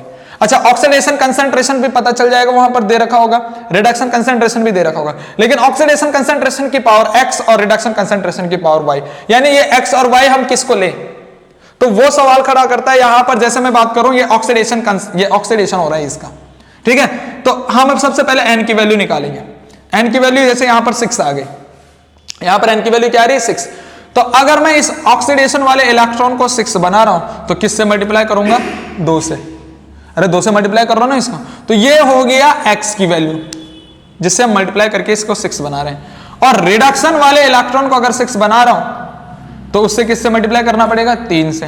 तो ये y किसकी वैल्यू होगी, 3 किसकी वैल्यू होगी, y की, यानी रिडक्शन कंसंट्रेशन की पावर जो y है। तो सिंपल यही कि ये इसको इतना बनाने के लिए जिस चीज से मल्टीप्लाई करते हैं वो x और y हो जाता है। जबकि यहां पर अगर मैं बात करता हूं ऑक्सीडेशन कंसंट्रेशन और रिडक्शन कंसंट्रेशन की पावर x y है, तो यहां पर देखना, यहां पर n की वैल्यू तो 2 है, अरे 2 है ना n की वैल्यू। अब यहां पर बोल रहा हूं ऑक्सीडेशन इलेक्ट्रॉन 2 है, यहां पर किससे मल्टीप्लाई कर रहे हैं कि ये 2 ही रह रहा है, तो 1 से मल्टीप्लाई कर रहे हैं, तो यहां पर x की वैल्यू क्या हो जाएगी, 1। अच्छा, रिडक्शन इलेक्ट्रॉन 2 है, किससे मल्टीप्लाई करना है कि ये 2 यहां पर बन जाए, 1 से, तब यहां पर y की वैल्यू भी 1 होगी। यानी कि जहां पर n की वैल्यू यानी ऑक्सीडेशन कंसंट्रेशन की पावर x और रिडक्शन कंसंट्रेशन की पावर y, अगर n की वैल्यू वही आ रही है अपने पास सेम, अगर ऑक्सीडेशन वाले इलेक्ट्रॉन और रिडक्शन वाले इलेक्ट्रॉन सेम सेम है तो x और y की वैल्यू क्या हो जाएगी, 1 1। लेकिन अगर ऑक्सीडेशन इलेक्ट्रॉन और रिडक्शन इलेक्ट्रॉन की वैल्यू अलग अलग है तो x y की वैल्यू क्या हो जाएगी, हाँ, तब उसमें हमने ये मल्टीप्लाई करके ये बनाना है, और फिर जिससे मल्टीप्लाई करोगे ऑक्सीडेशन वाले इलेक्ट्रॉन को वो x और जिससे रिडक्शन वाले इलेक्ट्रॉन को मल्टीप्लाई करोगे वो y बन जाएगा। सिंपल सी बात है, ठीक है। तो इस तरह से हम यहां पर फॉर्मूला लगाएंगे, बहुत इंपॉर्टेंट होता है नेक्स्ट क्वेश्चन, और हर साल पेपर में यहां पर नेक्स्ट क्वेश्चन का क्वेश्चन आता है। नेक्स्ट बात हम कर रहे हैं Gibbs free energy. Gibbs free energy का क्वेश्चन भी काफी इंपॉर्टेंट यहां पर आता है। गिब्स फ्री एनर्जी अपने पास डेल्टा जी नॉट यानी standard Gibbs free energy equal to minus RT ln KC। अगर इस ln को हटाओगे यहां पर तो सीधा क्या हो जाएगा, delta G not minus 2.303 RT log KC। ये KC पता क्या है, इक्विलिब्रियम कांस्टेंट फॉर एसिड, ठीक है। तो ये वाला फॉर्मूला याद रखना है। और ये तो अपने पास स्टैंडर्ड गिब्स फ्री एनर्जी है, लेकिन अगर अपने पास सिंपल गिब्स फ्री एनर्जी निकालोगे डेल्टा जी इक्वल टू क्या हो जाएगा, माइनस 2.303 RT log KC भी हम यहां पर कर सकते हैं। या फिर एक और फॉर्मूला इस डेल्टा जी का याद रखना है, डेल्टा जी इक्वल टू होता है माइनस NFE सेल, यानी डेल्टा जी सेल क्या हो जाएगा, गिब्स फ्री एनर्जी सेल की क्या हो जाएगी, माइनस NFE सेल। N तो क्या है, इलेक्ट्रॉन ट्रांसफर जो अभी हमने निकाला, F क्या है यहां पर, फैराडे कांस्टेंट 96500 को लॉग, और E सेल क्या है, जो अपने पास यहां पर EMF ऑफ सेल है, रखोगे तो वो अपने पास डेल्टा जी सेल आ जाएगा। और अगर मैं स्टैंडर्ड जहां से यहां पर डेल्टा जी नॉट है ना, अगर दूसरा फॉर्मूला डेल्टा जी नॉट का रख रहा हूं तो क्या हो जाता है, माइनस NFE नॉट सेल। अब ये E नॉट सेल के देखो, डेल्टा जी नॉट अगर लिख रहे हैं तो यहां पर आ जाएगा E नॉट सेल, अगर डेल्टा जी सेल लिख रहे हैं तो E सेल आ जाएगा। E सेल निकालना मतलब यहां पर EMF ऑफ सेल। अच्छा, E नॉट सेल कैसे, ये वाला ए नॉट सेल यहां पर रखेंगे, अगर डेल्टा जी नॉट निकाल रहे तो ए नॉट यहां पर रखोगे, और ए नॉट क्या होगा, standard EMF reduction. Standard EMF का फॉर्मूला क्या होता है, EMF of reduction minus EMF of oxidation, ठीक है, वो हमने देखा है। तो इस तरह से इसको करेंगे। साथ ही साथ यहां पर इंपॉर्टेंट अपने पास ये आता है कि स्पॉन्टेनियस रिएक्शन और नॉन स्पॉन्टेनियस रिएक्शन। तो अगर डेल्टा जी की वैल्यू पॉजिटिव में आई तुम्हारे पास तो ये होगा non spontaneous reaction, non spontaneous reaction, यानी कि नॉन स्पॉन्टेनियस को नॉन फीजेबल भी कहते हैं, जो अपने आप नहीं हो रही, जिस पे कोई टेम्परेचर और प्रेशर यानी एक्सटर्नल कंडीशन लग रही है, जिस रिएक्शन में एक्सटर्नल कंडीशन लगती है उसको हम कहते हैं नॉन स्पॉन्टेनियस रिएक्शन। और अगर डेल्टा जी की वैल्यू क्या आ रही है नेगेटिव, तो वो क्या हो जाएगा स्पॉन्टेनियस रिएक्शन यानी कि feasible reaction, feasible reaction, very very important. इसका मतलब है जो अपने आप हो रही है, स्पॉन्टेनियस मतलब जो नेचुरली हो रही है, अपने आप हो रही है, उसको कहते हैं स्पॉन्टेनियस रिएक्शन, है ना। उसके लिए डेल्टा जी की वैल्यू क्या हो जाएगी माइनस में, और डेल्टा जी की वैल्यू अगर जीरो हुई तो इक्विलिब्रियम पे रिएक्शन होती है, ठीक है। तो ये भी यहां पर याद रखना है कि स्पॉन्टेनियस रिएक्शन कब होगी, नॉन स्पॉन्टेनियस रिएक्शन कब होगी, डेल्टा जी से डिसाइड करते हैं वहां पर। नेक्स्ट यहां पर ओम्स का फॉर्मूला V = I R तुम्हें पता है, कंडक्टिविटी के लेकर रिप्रेजेंट होता है ये चीज, है ना। Next specific resistance, specific resistance अपने पास क्या होता है रो, रो का फॉर्मूला क्या होता है rho is equal to RA/L, resistance into area upon length of conductor, ठीक है। तो स्पेसिफिक रेजिस्टेंस क्या होता है जिसको हम रेजिस्टिविटी के नाम से भी जानते हैं। नेक्स्ट अपने पास कंडक्टेंस, कंडक्टेंस अपने पास G = 1/R, ठीक। या फिर यहां पर क्या कर देंगे A/ρL, है ना, या फिर क्या KA/L कर सकते हैं कंडक्टेंस। और दूसरा कंडक्टिविटी, देखो रेजिस्टिविटी अगर क्या है RA/L, तो कंडक्टिविटी क्या होगा रेसिप्रोकल ऑफ रेजिस्टिविटी 1/ρ, और अगर इसको करेंगे तो सीधा क्या आ जाएगा रो की जगह पे RA/L रखेंगे, यहां पर रो की जगह पर रखेंगे तो ये ऊपर चल जाएगा, है ना। तो क्या हो जाएगा अपने पास यहां पर क्या हो जाएगा, अरे ये L ऊपर जाएगा ना और RA नीचे आ जाएगा, तो क्या L/RA हो जाएगा। तो इसको अगर अलग अलग करेंगे 1/R इंटू L/A, ठीक। अच्छा ये L/A क्या होता है G, जिसको हम बोलते हैं सेल कांस्टेंट। तो अपने पास क्या हो जाएगा कंडक्टिविटी इक्वल टू डायरेक्ट क्या हो जाता है G/R हो जाता है, क्योंकि L/A को हम G रख रहे हैं अपॉन R हो जाता है, ठीक है। G क्या होता है यहां पर सेल कांस्टेंट अपॉन R क्या है रेजिस्टेंस। तो अपने पास क्या आता है यहां पर कंडक्टिविटी कप्पा, ठीक है। नेक्स्ट यहां पर हमारे पास मोलर कंडक्टिविटी, मोलर कंडक्टिविटी क्या होता है फॉर्मूला, अगर मोलर कंडक्टिविटी का देखते हैं तो मोलर कंडक्टिविटी इक्वल टू होता है कप्पा इनटू वॉल्यूम, या फिर मोलर कंडक्टिविटी का ये वाला फॉर्मूला सबसे ज्यादा इंपॉर्टेंट, ये वाला फॉर्मूला याद रखना पेपर के पॉइंट ऑफ व्यू से, molar conductivity equal to kappa into 1000/C। अच्छा ये कप्पा क्या है, इसको बोलते हैं हम कंडक्टिविटी, क्या बोलते हैं कंडक्टिविटी, कंडक्टिविटी बोलो या फिर इलेक्ट्रोलाइटिक कंडक्टिविटी बोलो एक ही बात है।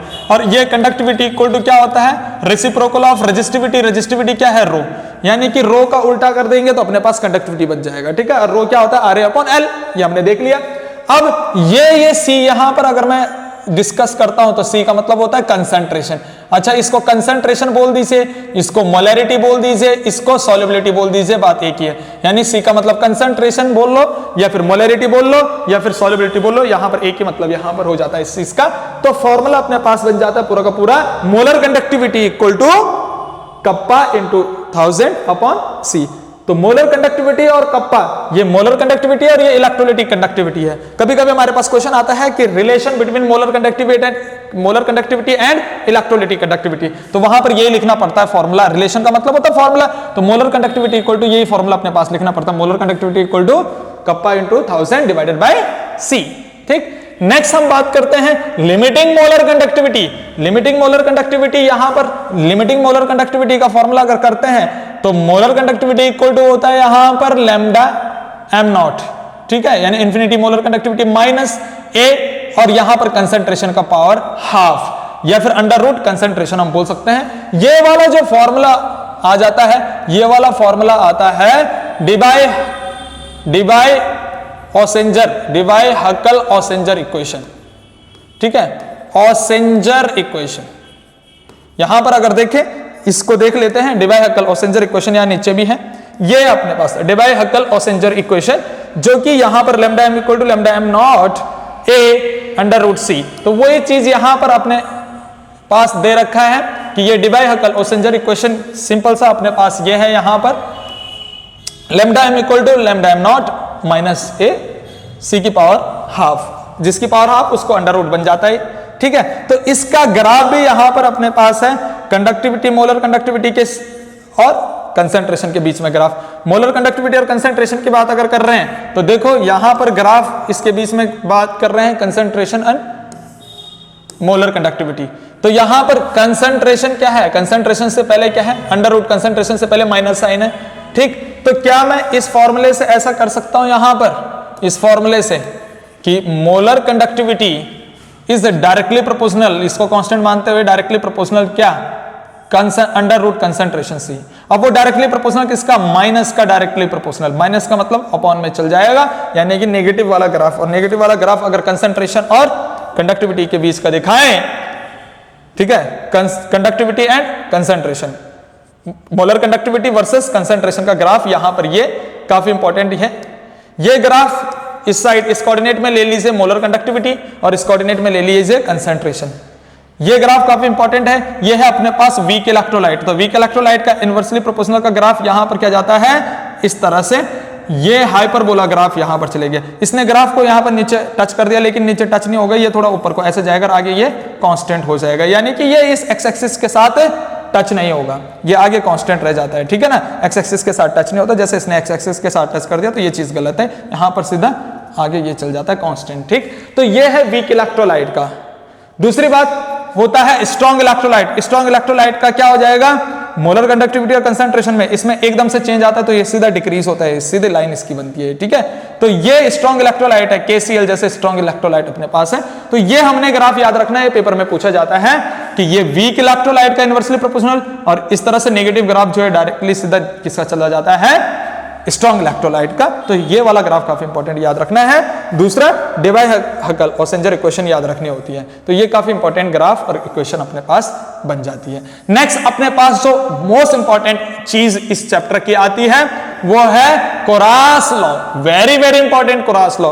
कोरास लॉ यहां पर सबसे ज्यादा इंपॉर्टेंट है। कोरास लॉ क्या कहता है, कोरास लॉ बोलता क्या है, कोरास लॉ कहता है कि किसी भी वीक इलेक्ट्रोलाइट की अगर हमें मोलर कंडक्टिविटी फाइंड आउट करनी है इंफिनिटी डाइल्यूशन पे, तो उस वीक इलेक्ट्रोलाइट के कैटायंस और एनायन की मोलर कंडक्टिविटी का सम कर दीजिए, तो अपने पास मोलर कंडक्टिविटी वीक इलेक्ट्रोलाइट की आ जाएगी। जैसे अगर मैं यहां पर बोल रहा हूं कि molar conductivity of weak electrolyte at infinity dilution, ये नॉट का मतलब यहां पर infinity, is equal to molar conductivity of cations at same dilution and molar conductivity of anion at same dilutions. तो उन दोनों का सम, कैटायंस और एनायन की मोलर कंडक्टिविटी का सम करने पर वो वीक इलेक्ट्रोलाइट की मोलर कंडक्टिविटी अपने पास निकल आती है, ठीक। तो ये कोरास लॉ है, और कोरास लॉ से ज्यादा इंपॉर्टेंट इसकी एप्लीकेशन है भाई। एप्लीकेशन ऑफ कोरास लॉ उससे भी ज्यादा इंपॉर्टेंट है। हर साल इसके एप्लीकेशन का क्वेश्चन आता है, किसी भी एप्लीकेशन में से एक क्वेश्चन आ जाता है। जैसे इसकी 4 एप्लीकेशन होती है, पहली, ये दूसरी और ये तीसरी एप्लीकेशन, और लास्ट में ये चौथी एप्लीकेशन यहां पर बनती है, ठीक है। अब सबसे पहली एप्लीकेशन अगर देख लेते हैं कि कोरास लॉ कहां अप्लाई होता है, तो कोरास लॉ हम यहां पर वीक इलेक्ट्रोलाइट की कंडक्टिविटी निकाल सकते हैं इंफिनिटी डाइल्यूशन पे। तो उसके लिए ये सबसे पहला हम कोरास लॉ की application to calculate molar conductivity of किसकी, weak electrolyte, molar conductivity of weak electrolyte at infinity dilution, ये चीज। तो अगर मान लीजिए हमारे पास ये कार्बोक्सिलिक एसिड, ये एसिटिक एसिड अपने पास वीक इलेक्ट्रोलाइट है, इसकी मोलर कंडक्टिविटी अगर मुझे निकालना है तो क्या किस तरह से आ जाएगा, इसमें देखो CH3COO, ये नेगेटिव और ये H पॉजिटिव रहेगा इस तरह से। तो ये अगर मुझे निकालना और मेरे पास 3 सब्सटेंस की मोलर कंडक्टिविटी दे रखी है, जैसे सबसे पहले सोडियम एसीटेट की दे रखी है, हाइड्रोक्लोरिक एसिड की दे रखी है और NaCl की दे रखी है।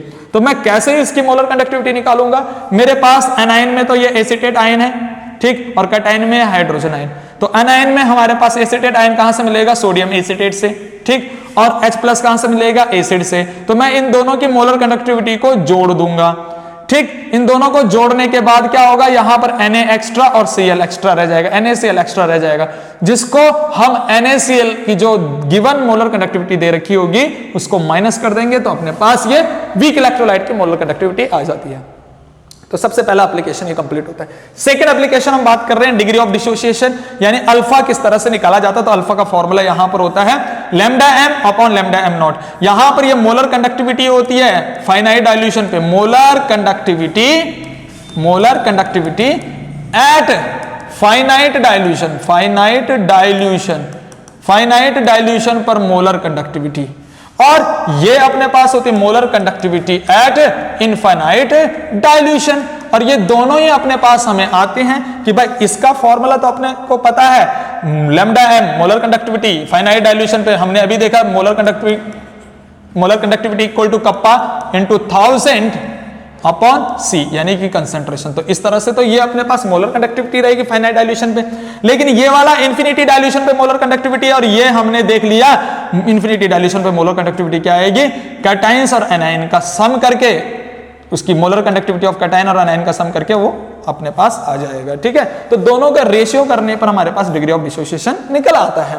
नेक्स्ट हम बात करते हैं, नेक्स्ट एप्लीकेशन डिसोसिएशन कांस्टेंट, यानी कि के की वैल्यू। अगर मैं यहां पर डिसोसिएशन कांस्टेंट निकालता हूं, के निकालता हूं, तो इसका सिंपल सा फॉर्मूला होता है, इतना लंबा चौड़ा फॉर्मूला याद मत रखना, इसका कप्पा इक्वल टू याद रख लेना C alpha square 1 minus alpha, क्योंकि तुम्हें पता है C तो कंसंट्रेशन है, वो कंसंट्रेशन तुम्हारे पास दिया हुआ होगा। ठीक, अच्छा, अल्फा डिग्री ऑफ डिसोसिएशन है, जो तुम ऐसे निकाल सकते हो, अल्फा का स्क्वायर 1 माइनस अल्फा करके तुम्हारे पास यहां पर क्या आएगा, डिसोसिएशन कांस्टेंट आ जाएगा। नेक्स्ट हम बात करते हैं सॉल्युबिलिटी, और सॉल्युबिलिटी का यही, इस कंसंट्रेशन को ही सॉल्युबिलिटी बोलते हैं। ठीक है, तो अगर मैं इस सॉल्युबिलिटी को निकालता हूं, इस कंसंट्रेशन को निकालता हूं, तो फॉर्मूला क्या बन जाता है, सॉल्युबिलिटी इक्वल टू, देखो कप्पा इंटू 1000 तो वही रहेगा, लेकिन सॉल्युबिलिटी इधर आ जाएगी और मोलरिटी इधर चल जाएगी, यानी कि मोलर कंडक्टिविटी इधर चल जाएगी, तो ये मोलर कंडक्टिविटी इधर आ जाएगी। ठीक है ना, तो यहां पर आ जाएगा सॉल्युबिलिटी और यहां चलेगी मोलर कंडक्टिविटी। ठीक है, तो यहां इस तरह से अपने पास ये 4 एप्लीकेशन काफी इंपॉर्टेंट होता है ये कोरास लॉ के, तो वो इंपॉर्टेंट हमने यहां पर रखना है। नेक्स्ट हमारे पास नेक्स्ट टॉपिक आता है कंसंट्रेशन ऑफ सेल। अगर मुझे सेल का कंसंट्रेशन निकालना है तो किस तरह से निकाल सकता हूं, यहां पर EMF of cell equal to 0.0591 upon N, n मतलब number of electron transfer, log C2 upon C1, यानी कंसंट्रेशन दूसरे का, कंसंट्रेशन फर्स्ट का। लेकिन जो ये कंसंट्रेशन C2 होगा ये हमेशा ज्यादा वाला कंसंट्रेशन रहता है, तो बड़ा कंसंट्रेशन अपॉन छोटा कंसंट्रेशन रख सकते हैं, तो ये याद रखना है अपने पास जब हम कंसंट्रेशन सेल का निकालेंगे। तो नेक्स्ट अपने पास लास्ट टॉपिक इस चैप्टर का जो रहने वाला है वो है फैराडेज लॉ, और फैराडेज लॉ भी अपने पास यहां पर पूछ लिया जाता है कभी, कि फैराडेज के 2 लॉ होते हैं, फर्स्ट लॉ और सेकंड लॉ। फर्स्ट लॉ क्या कहता है कि किसी भी इलेक्ट्रोलाइट का अगर मुझे वेट निकालना है कि वो इलेक्ट्रोड पे कितना डिपॉजिट हो रखा है, यानी कि द वेट ऑफ आयन या weight of electrolyte deposited at electrode is directly proportional to the quantity of electricity pass, यानी कि weight of electrolyte is directly proportional to the quantity of electricity pass. अगर मैं यहां पर directly proportional का sign हटाता हूं तो W इज इक्वल टू आता है Z और ये Q। ठीक, और Z यहां पर क्या इलेक्ट्रोकेमिकल इक्विवेलेंट, ये कांस्टेंट है, और ये Q की जगह पे हम क्या रख सकते हैं, करंट इनटू टाइम, यानी चार्ज इक्वल टू क्या होता है, करंट इनटू टाइम। तो हम क्या, हमारे पास फॉर्मूला बन जाएगा W is equal to ZIT, very very important. ठीक है, तो ये फर्स्ट लॉ हो जाता है फैराडे का, और Z का मतलब यहां पर प्रोपोर्शनलिटी। ठीक है, तो ये अपने पास हो जाता है। नेक्स्ट हम बात करते हैं सेकंड लॉ, फैराडे का सेकंड लॉ क्या होता है कि किसी भी इलेक्ट्रोलाइट पे जो वेट डिपॉजिट हो रहा है, किसी भी इलेक्ट्रोड पे जो इलेक्ट्रोलाइट का वेट डिपॉजिट हो रहा है वो डायरेक्टली प्रोपोर्शनल होगा उसके इक्विवेलेंट वेट के। जैसे मैं बोलता हूं W1 is directly proportional to E1, तो W2 is directly proportional to the E2, इस तरह से, और इन दोनों का रेशियो कर दो तो क्या हो जाएगा, W1 upon W2 equal to E1 upon E2। तो यहां पर ये फैराडे का लॉ भी कंप्लीट हो जाता है। तो ये इस तरह से अपने पास पूरा का पूरा इलेक्ट्रोकेमिस्ट्री भी हमने देख लिया है। अगर इसमें कोई डाउट है बच्चों तो पूछ लीजिए, इसके बाद हम देखेंगे केमिकल काइनेटिक्स। चल अब आगे बढ़ रहे हैं केमिकल काइनेटिक्स की तरफ। ठीक है, केमिकल काइनेटिक्स में हम बात करते हैं सबसे पहले रेट ऑफ रिएक्शन की। तो रेट ऑफ रिएक्शन का जो फॉर्मूला होता है वो होता है change in concentration with respect to time. Time के साथ साथ कंसंट्रेशन में चेंज होना, ये रेट ऑफ रिएक्शन है। और चाहे वो कंसंट्रेशन रिएक्टेंट की चेंज हो रही है, चाहे प्रोडक्ट की कंसंट्रेशन चेंज हो रही है समय के साथ, उसको हम क्या कहते हैं, रेट ऑफ रिएक्शन। फॉर्मूला अगर देखें, rate of reaction is equal to change in concentration of reactant with respect to time, change in concentration of product with respect to time. ठीक, अच्छा, रिएक्टेंट के लिए माइनस साइन लगता है क्योंकि वहां पर डिक्रीजमेंट देखने को मिलती है, प्रोडक्ट में प्लस साइन लगता है क्योंकि वहां पर इंक्रीजमेंट देखने को मिलती है। तो ये अपने पास इंपॉर्टेंट फॉर्मूला हो जाता है रेट ऑफ रिएक्शन का। मैं इसके फॉर्मूले की बात कर रहा हूं, यानी कि फॉर्मूला तो ये है, लेकिन इसकी SI यूनिट की अगर बात करें तो क्या हो जाएगा, SI unit of rate of reaction ROR की यूनिट क्या हो जाएगी, ऊपर चेंज इन कंसेंट्रेशन है तो कंसेंट्रेशन की यूनिट क्या होती है, मोल पर लीटर, ठीक है, या फिर मोल लीटर इनवर्स। नीचे क्या है, टाइम की यूनिट होती है सेकंड, तो क्या हो जाएगा, mole litre inverse second inverse, ये इसकी यूनिट हो जाएगी, mole litre inverse second inverse हो जाएगी किसकी, रेट ऑफ रिएक्शन की यूनिट। तो दो तरीके अपने पास रेट ऑफ रिएक्शन निकालने के लिए होते हैं। एक तो अपने पास डिफरेंशियल रेट इक्वेशन है जो इस तरह से अपने पास होता है, change in concentration with respect to time, और दूसरा होता है लॉ ऑफ मास एक्शन जिसको हम क्या नाम देते हैं, रेट लॉ। रेट लॉ बोल दीजिए चाहे लॉ ऑफ मास एक्शन बोल दीजिए। इसमें क्या होता है, यह बोलता है कि किसी भी रिएक्शन की जो रेट होगी वो डायरेक्टली डिपेंड्स करेगी कंसंट्रेशन ऑफ रिएक्टेंट, है ना, product of concentration of reactant and raise to the power their stoichiometric coefficient. जो स्टैचोमेट्रिक कोएफिशिएंट होगा वो उसकी पावर चल जाएगी, और स्टैचोमेट्रिक कोएफिशिएंट यहां पर क्या होता है, order of reaction, order of reaction उसकी पावर चल जाएगी, ठीक है।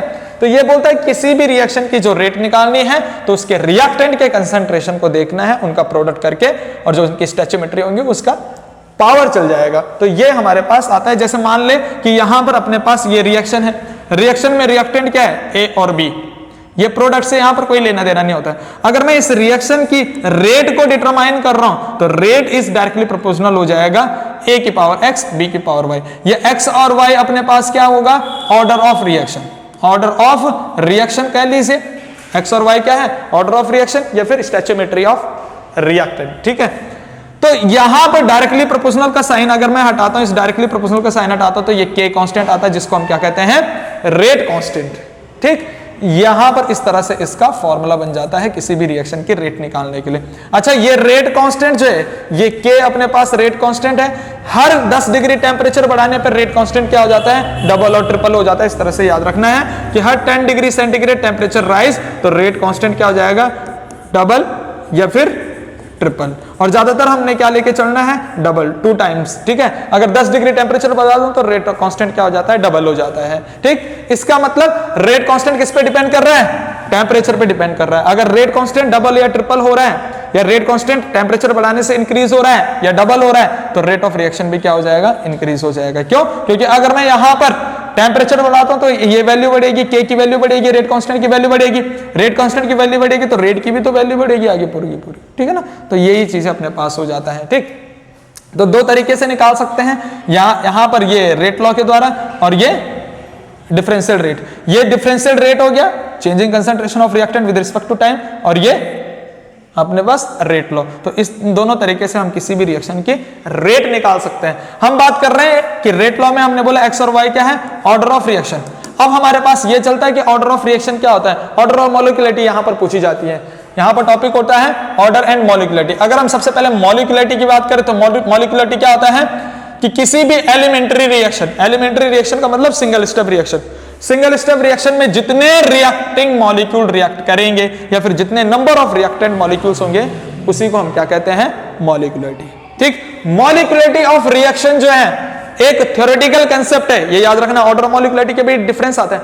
मॉलिक्यूलरिटी क्या होता है, the number of molecules react in elementary reaction, वही क्या हो जाता है, मॉलिक्यूलरिटी। और मॉलिक्यूलरिटी क्या होता है, थ्योरेटिकल कंसेप्ट होता है, ठीक। यानी थ्योरी देख के हम बोल सकते हैं कि मॉलिक्यूलरिटी 1 है 2 है, यानी यूनिमॉलिक्यूलर रिएक्शन है या बाइमॉलिक्यूलर रिएक्शन है या फिर ट्राइमॉलिक्यूलर रिएक्शन है। 3 से ज्यादा मॉलिक्यूलरिटी नहीं होती, मैक्सिमम मॉलिक्यूलरिटी 3 हो सकती है, 3 से ज्यादा मॉलिक्यूलरिटी नहीं हो सकती। क्यों, क्योंकि कॉन्टैक्ट सरफेस एरिया डिक्रीज हो जाएगा रिएक्टेंट मॉलिक्यूल के बीच और प्रोडक्ट नहीं बनेगा, इसलिए मॉलिक्यूलरिटी मैक्सिमम 3 हो सकती है, 3 से ज्यादा मॉलिक्यूलरिटी पॉसिबल नहीं है। तो मॉलिक्यूलरिटी के बारे में क्या क्या चीजें याद रखनी है कि molecularity number of molecule react, दूसरा मॉलिक्यूलरिटी 3 से ज्यादा नहीं हो सकती।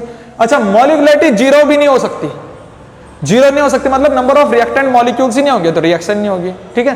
तो 0 भी नहीं हो सकती मॉलिक्यूलरिटी, नेगेटिव भी नहीं हो सकती मॉलिक्यूलरिटी, फ्रैक्शन नहीं हो सकती मॉलिक्यूलरिटी, इन्फिनिटी या 3 से ज्यादा मॉलिक्यूलरिटी पॉसिबल नहीं है, ठीक। केवल 1 से लेकर 3 के बीच में ही मॉलिक्यूलरिटी देखने को हमें मिलती है। तो इतना मॉलिक्यूलरिटी के बारे में था।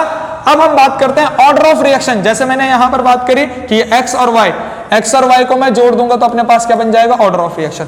ऑर्डर ऑफ रिएक्शन क्या होता है, एक प्रैक्टिकल कंसेप्ट होता है, ठीक, जो कि रेट लॉ में हमारे पास जो कंसेंट्रेशन रहती है उनकी पावर का सम हमारे पास बन जाता है ऑर्डर ऑफ रिएक्शन। तो ऑर्डर ऑफ रिएक्शन का डेफिनेशन किस तरह से, the power of concentration term of reactant used in rate law equation, कि रेट लॉ इक्वेशन में जो कंसंट्रेशन की पावर होती है उनका मैं सम कर दूं तो वो अपने पास क्या बन जाता है, ऑर्डर ऑफ रिएक्शन बन जाता है।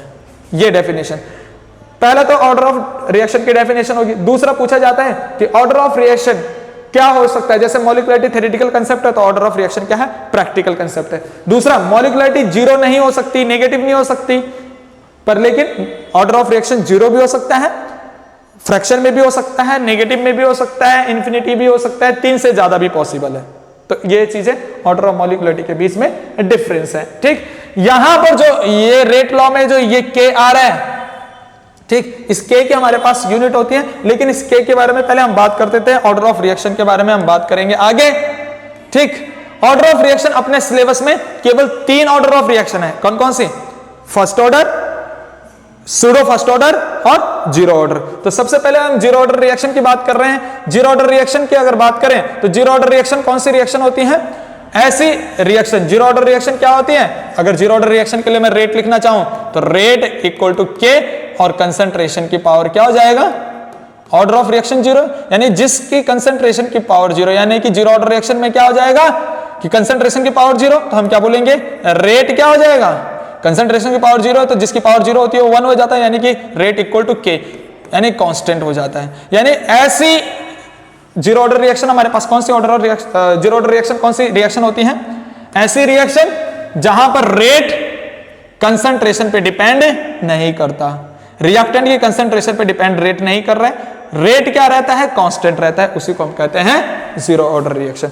और अगर रेट और कंसंट्रेशन के बीच का ग्राफ यहां पर बात करते हैं, ये रेट और ये कंसंट्रेशन, तो रेट डिपेंड नहीं करती तो सीधा ग्राफ चल जाएगा। ठीक है, तो ये याद रखना है कि जीरो ऑर्डर रिएक्शन वो रिएक्शन होती है जहां पर rate is independent on concentration of reactant. तो ये और ये ग्राफ याद रखना है रेट और कंसंट्रेशन के बीच में। ठीक, उसके बाद यहां पर जीरो ऑर्डर रिएक्शन का रेट कांस्टेंट का फॉर्मूला आता है कि rate constant of zero order reaction क्या होता है? Initial concentration minus final concentration upon time.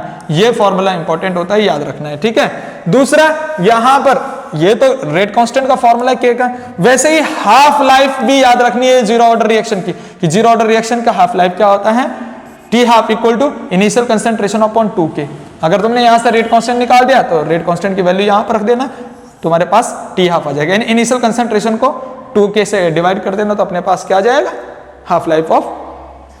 हाँ, क्या मैं ये बोल सकता हूं हाफ लाइफ कंसंट्रेशन पे डिपेंड कर रही है? मैं ये बोल सकता हूं जीरो ऑर्डर में half life is directly proportional to the concentration, है ना, it directly proportional to initial concentration. और अगर मैं टी हाफ और कंसंट्रेशन के बीच का ग्राफ देखता हूं, टी हाफ और कंसंट्रेशन के बीच का ग्राफ, यानी कि यहां है हाफ लाइफ टी हाफ और यहां है कंसंट्रेशन। ठीक है, यानी इनिशियल कंसंट्रेशन, तो किस तरह से ग्राफ जाएगा? डायरेक्टली प्रोपोर्शनल का ग्राफ जाएगा, क्योंकि ये दोनों एक दूसरे के डायरेक्टली प्रोपोर्शनल अगर ये कांस्टेंट है तो। ठीक है, ये तो कांस्टेंट है ना, 2k तो कांस्टेंट है, तो ये डायरेक्टली प्रोपोर्शनल हो जाएगा, तो ये ग्राफ चल जाएगा किसका? जीरो ऑर्डर का, हाफ लाइफ का और कंसंट्रेशन का। ठीक, वैसे ही रेट कांस्टेंट और टाइम के बीच का ग्राफ, यहां पर कंसंट्रेशन और टाइम के बीच का ग्राफ तो क्या होता है? इस तरह से यहां पर ग्राफ देखने को मिलता है, कंसंट्रेशन यहां और टाइम यहां। ठीक, ये ग्राफ इस तरह से देखने को मिलता है जीरो ऑर्डर का। यहां पर कंसंट्रेशन क्या होता है? R, ठीक, और ये बीच में होता है इनिशियल कंसंट्रेशन यानी कि R0। ठीक है, इनिशियल कंसंट्रेशन, ये ग्राफ देखने को मिलता है और ये स्लोप हो जाता है, और स्लोप की वैल्यू क्या होती है? ये के ही स्लोप की वैल्यू होती है, के मतलब रेट कांस्टेंट ही स्लोप यहां पर बनता है। तो ये 3 ग्राफ जीरो ऑर्डर रिएक्शन के होते हैं। सबसे पहला रेट और कंसंट्रेशन के बीच में, दूसरा कंसंट्रेशन टाइम के बीच में, सीधा नीचे जाएगा। ठीक, और तीसरा कंसंट्रेशन टाइम के कंसंट्रेशन और हाफ लाइफ के बीच में। ये तीनों ग्राफ याद रखने हैं। नेक्स्ट अपने पास आता है first order reaction. First order reaction का अगर मैं जिक्र करता हूं तो फर्स्ट ऑर्डर रिएक्शन क्या होगा? जहां पर रेट डायरेक्टली डिपेंड करेगी कंसंट्रेशन पे। अगर मैं बात करता हूं फर्स्ट ऑर्डर रिएक्शन में, rate is directly depends on concentration की पावर 1 मैं बोलता हूं। ऑर्डर ऑफ रिएक्शन मतलब 1, पावर लिख दिया, तो कंसंट्रेशन की पावर मतलब ये ऑर्डर ऑफ रिएक्शन है। ठीक, तो यहां पर रेट और कंसंट्रेशन के बीच में डायरेक्टली प्रोपोर्शनल का रिलेशन हो जाएगा। तो यहां अगर मैं बात करता हूं रेट और यहां कंसंट्रेशन, तो ग्राफ क्या जाएगा? डायरेक्टली प्रोपोर्शनल का ग्राफ जाएगा। ठीक है, ये याद रखना है फर्स्ट ऑर्डर का। और दूसरा यहां पर ये रेट कांस्टेंट का फॉर्मूला, रेट कांस्टेंट का फॉर्मूला क्या हो जाता है फर्स्ट ऑर्डर रिएक्शन का? ये बहुत इंपॉर्टेंट है, इस पे क्वेश्चन आता है भाई। फर्स्ट ऑर्डर का क्वेश्चन हर साल आता है। रेट कांस्टेंट इक्वल टू क्या हो जाता है 2.303 upon T log A not upon A T, यानी कि यहां पर initial concentration upon final concentration. ठीक है, तो ये अपने पास हो जाता है रेट कांस्टेंट का फॉर्मूला। और इसका भी ग्राफ हमारे पास आता है, जैसे हमने जीरो ऑर्डर का बनाया था ना कंसंट्रेशन और टाइम के बीच का, ऐसे इसका भी यहां पर कंसंट्रेशन यानी कि आर यानी कंसंट्रेशन और यहां टाइम यानी कि टी का ग्राफ किस तरह से आता है, ये नेगेटिव में इस तरह से जाता है। ठीक, लेकिन अब यहां पर कंसंट्रेशन के साथ क्या लग जाता है, ये लॉग लग जाता है। ये लॉग या फिर लॉग लगेगा या एल लगेगा। ठीक है ना, एल लगा दो या लॉग लगा दो, लॉग कंसंट्रेशन या एल कंसंट्रेशन। और यहां पर कंसंट्रेशन के साथ साथ अपने पास ये इंटरसेप्ट होता है, जैसे जीरो ऑर्डर में यहां पर लॉग वगैरह नहीं लगा होता, लेकिन फर्स्ट ऑर्डर में लॉग लग जाता है या एल लग जाता है। और लॉग यहां पर आर नॉट, ठीक, और ये स्लोप जो ग्राफ का स्लोप होता है वो यही होता है। ठीक है, के स्लोप ऑफ ग्राफ क्या होता है, के यानी कि रेट कांस्टेंट। तो इस तरह से ग्राफ हो जाता है दूसरा। तीसरा हमारे पास क्या होगा, हाफ लाइफ। अच्छा, हाफ लाइफ पहले होता क्या है, हाफ लाइफ की अगर डेफिनेशन पूछ लिया जाए, हाफ लाइफ क्या होता है, जहां पर इनिशियल कंसंट्रेशन हाफ हो जाए, तो इनिशियल कंसंट्रेशन को हाफ करने के लिए जितना टाइम पीरियड लगता है उसी को हम क्या कहते हैं, half life. First order reaction का हाफ लाइफ भी काफी इंपॉर्टेंट है, क्वेश्चन आता है। Half life of first order reaction equal to क्या होता है 0.693 अपॉन के।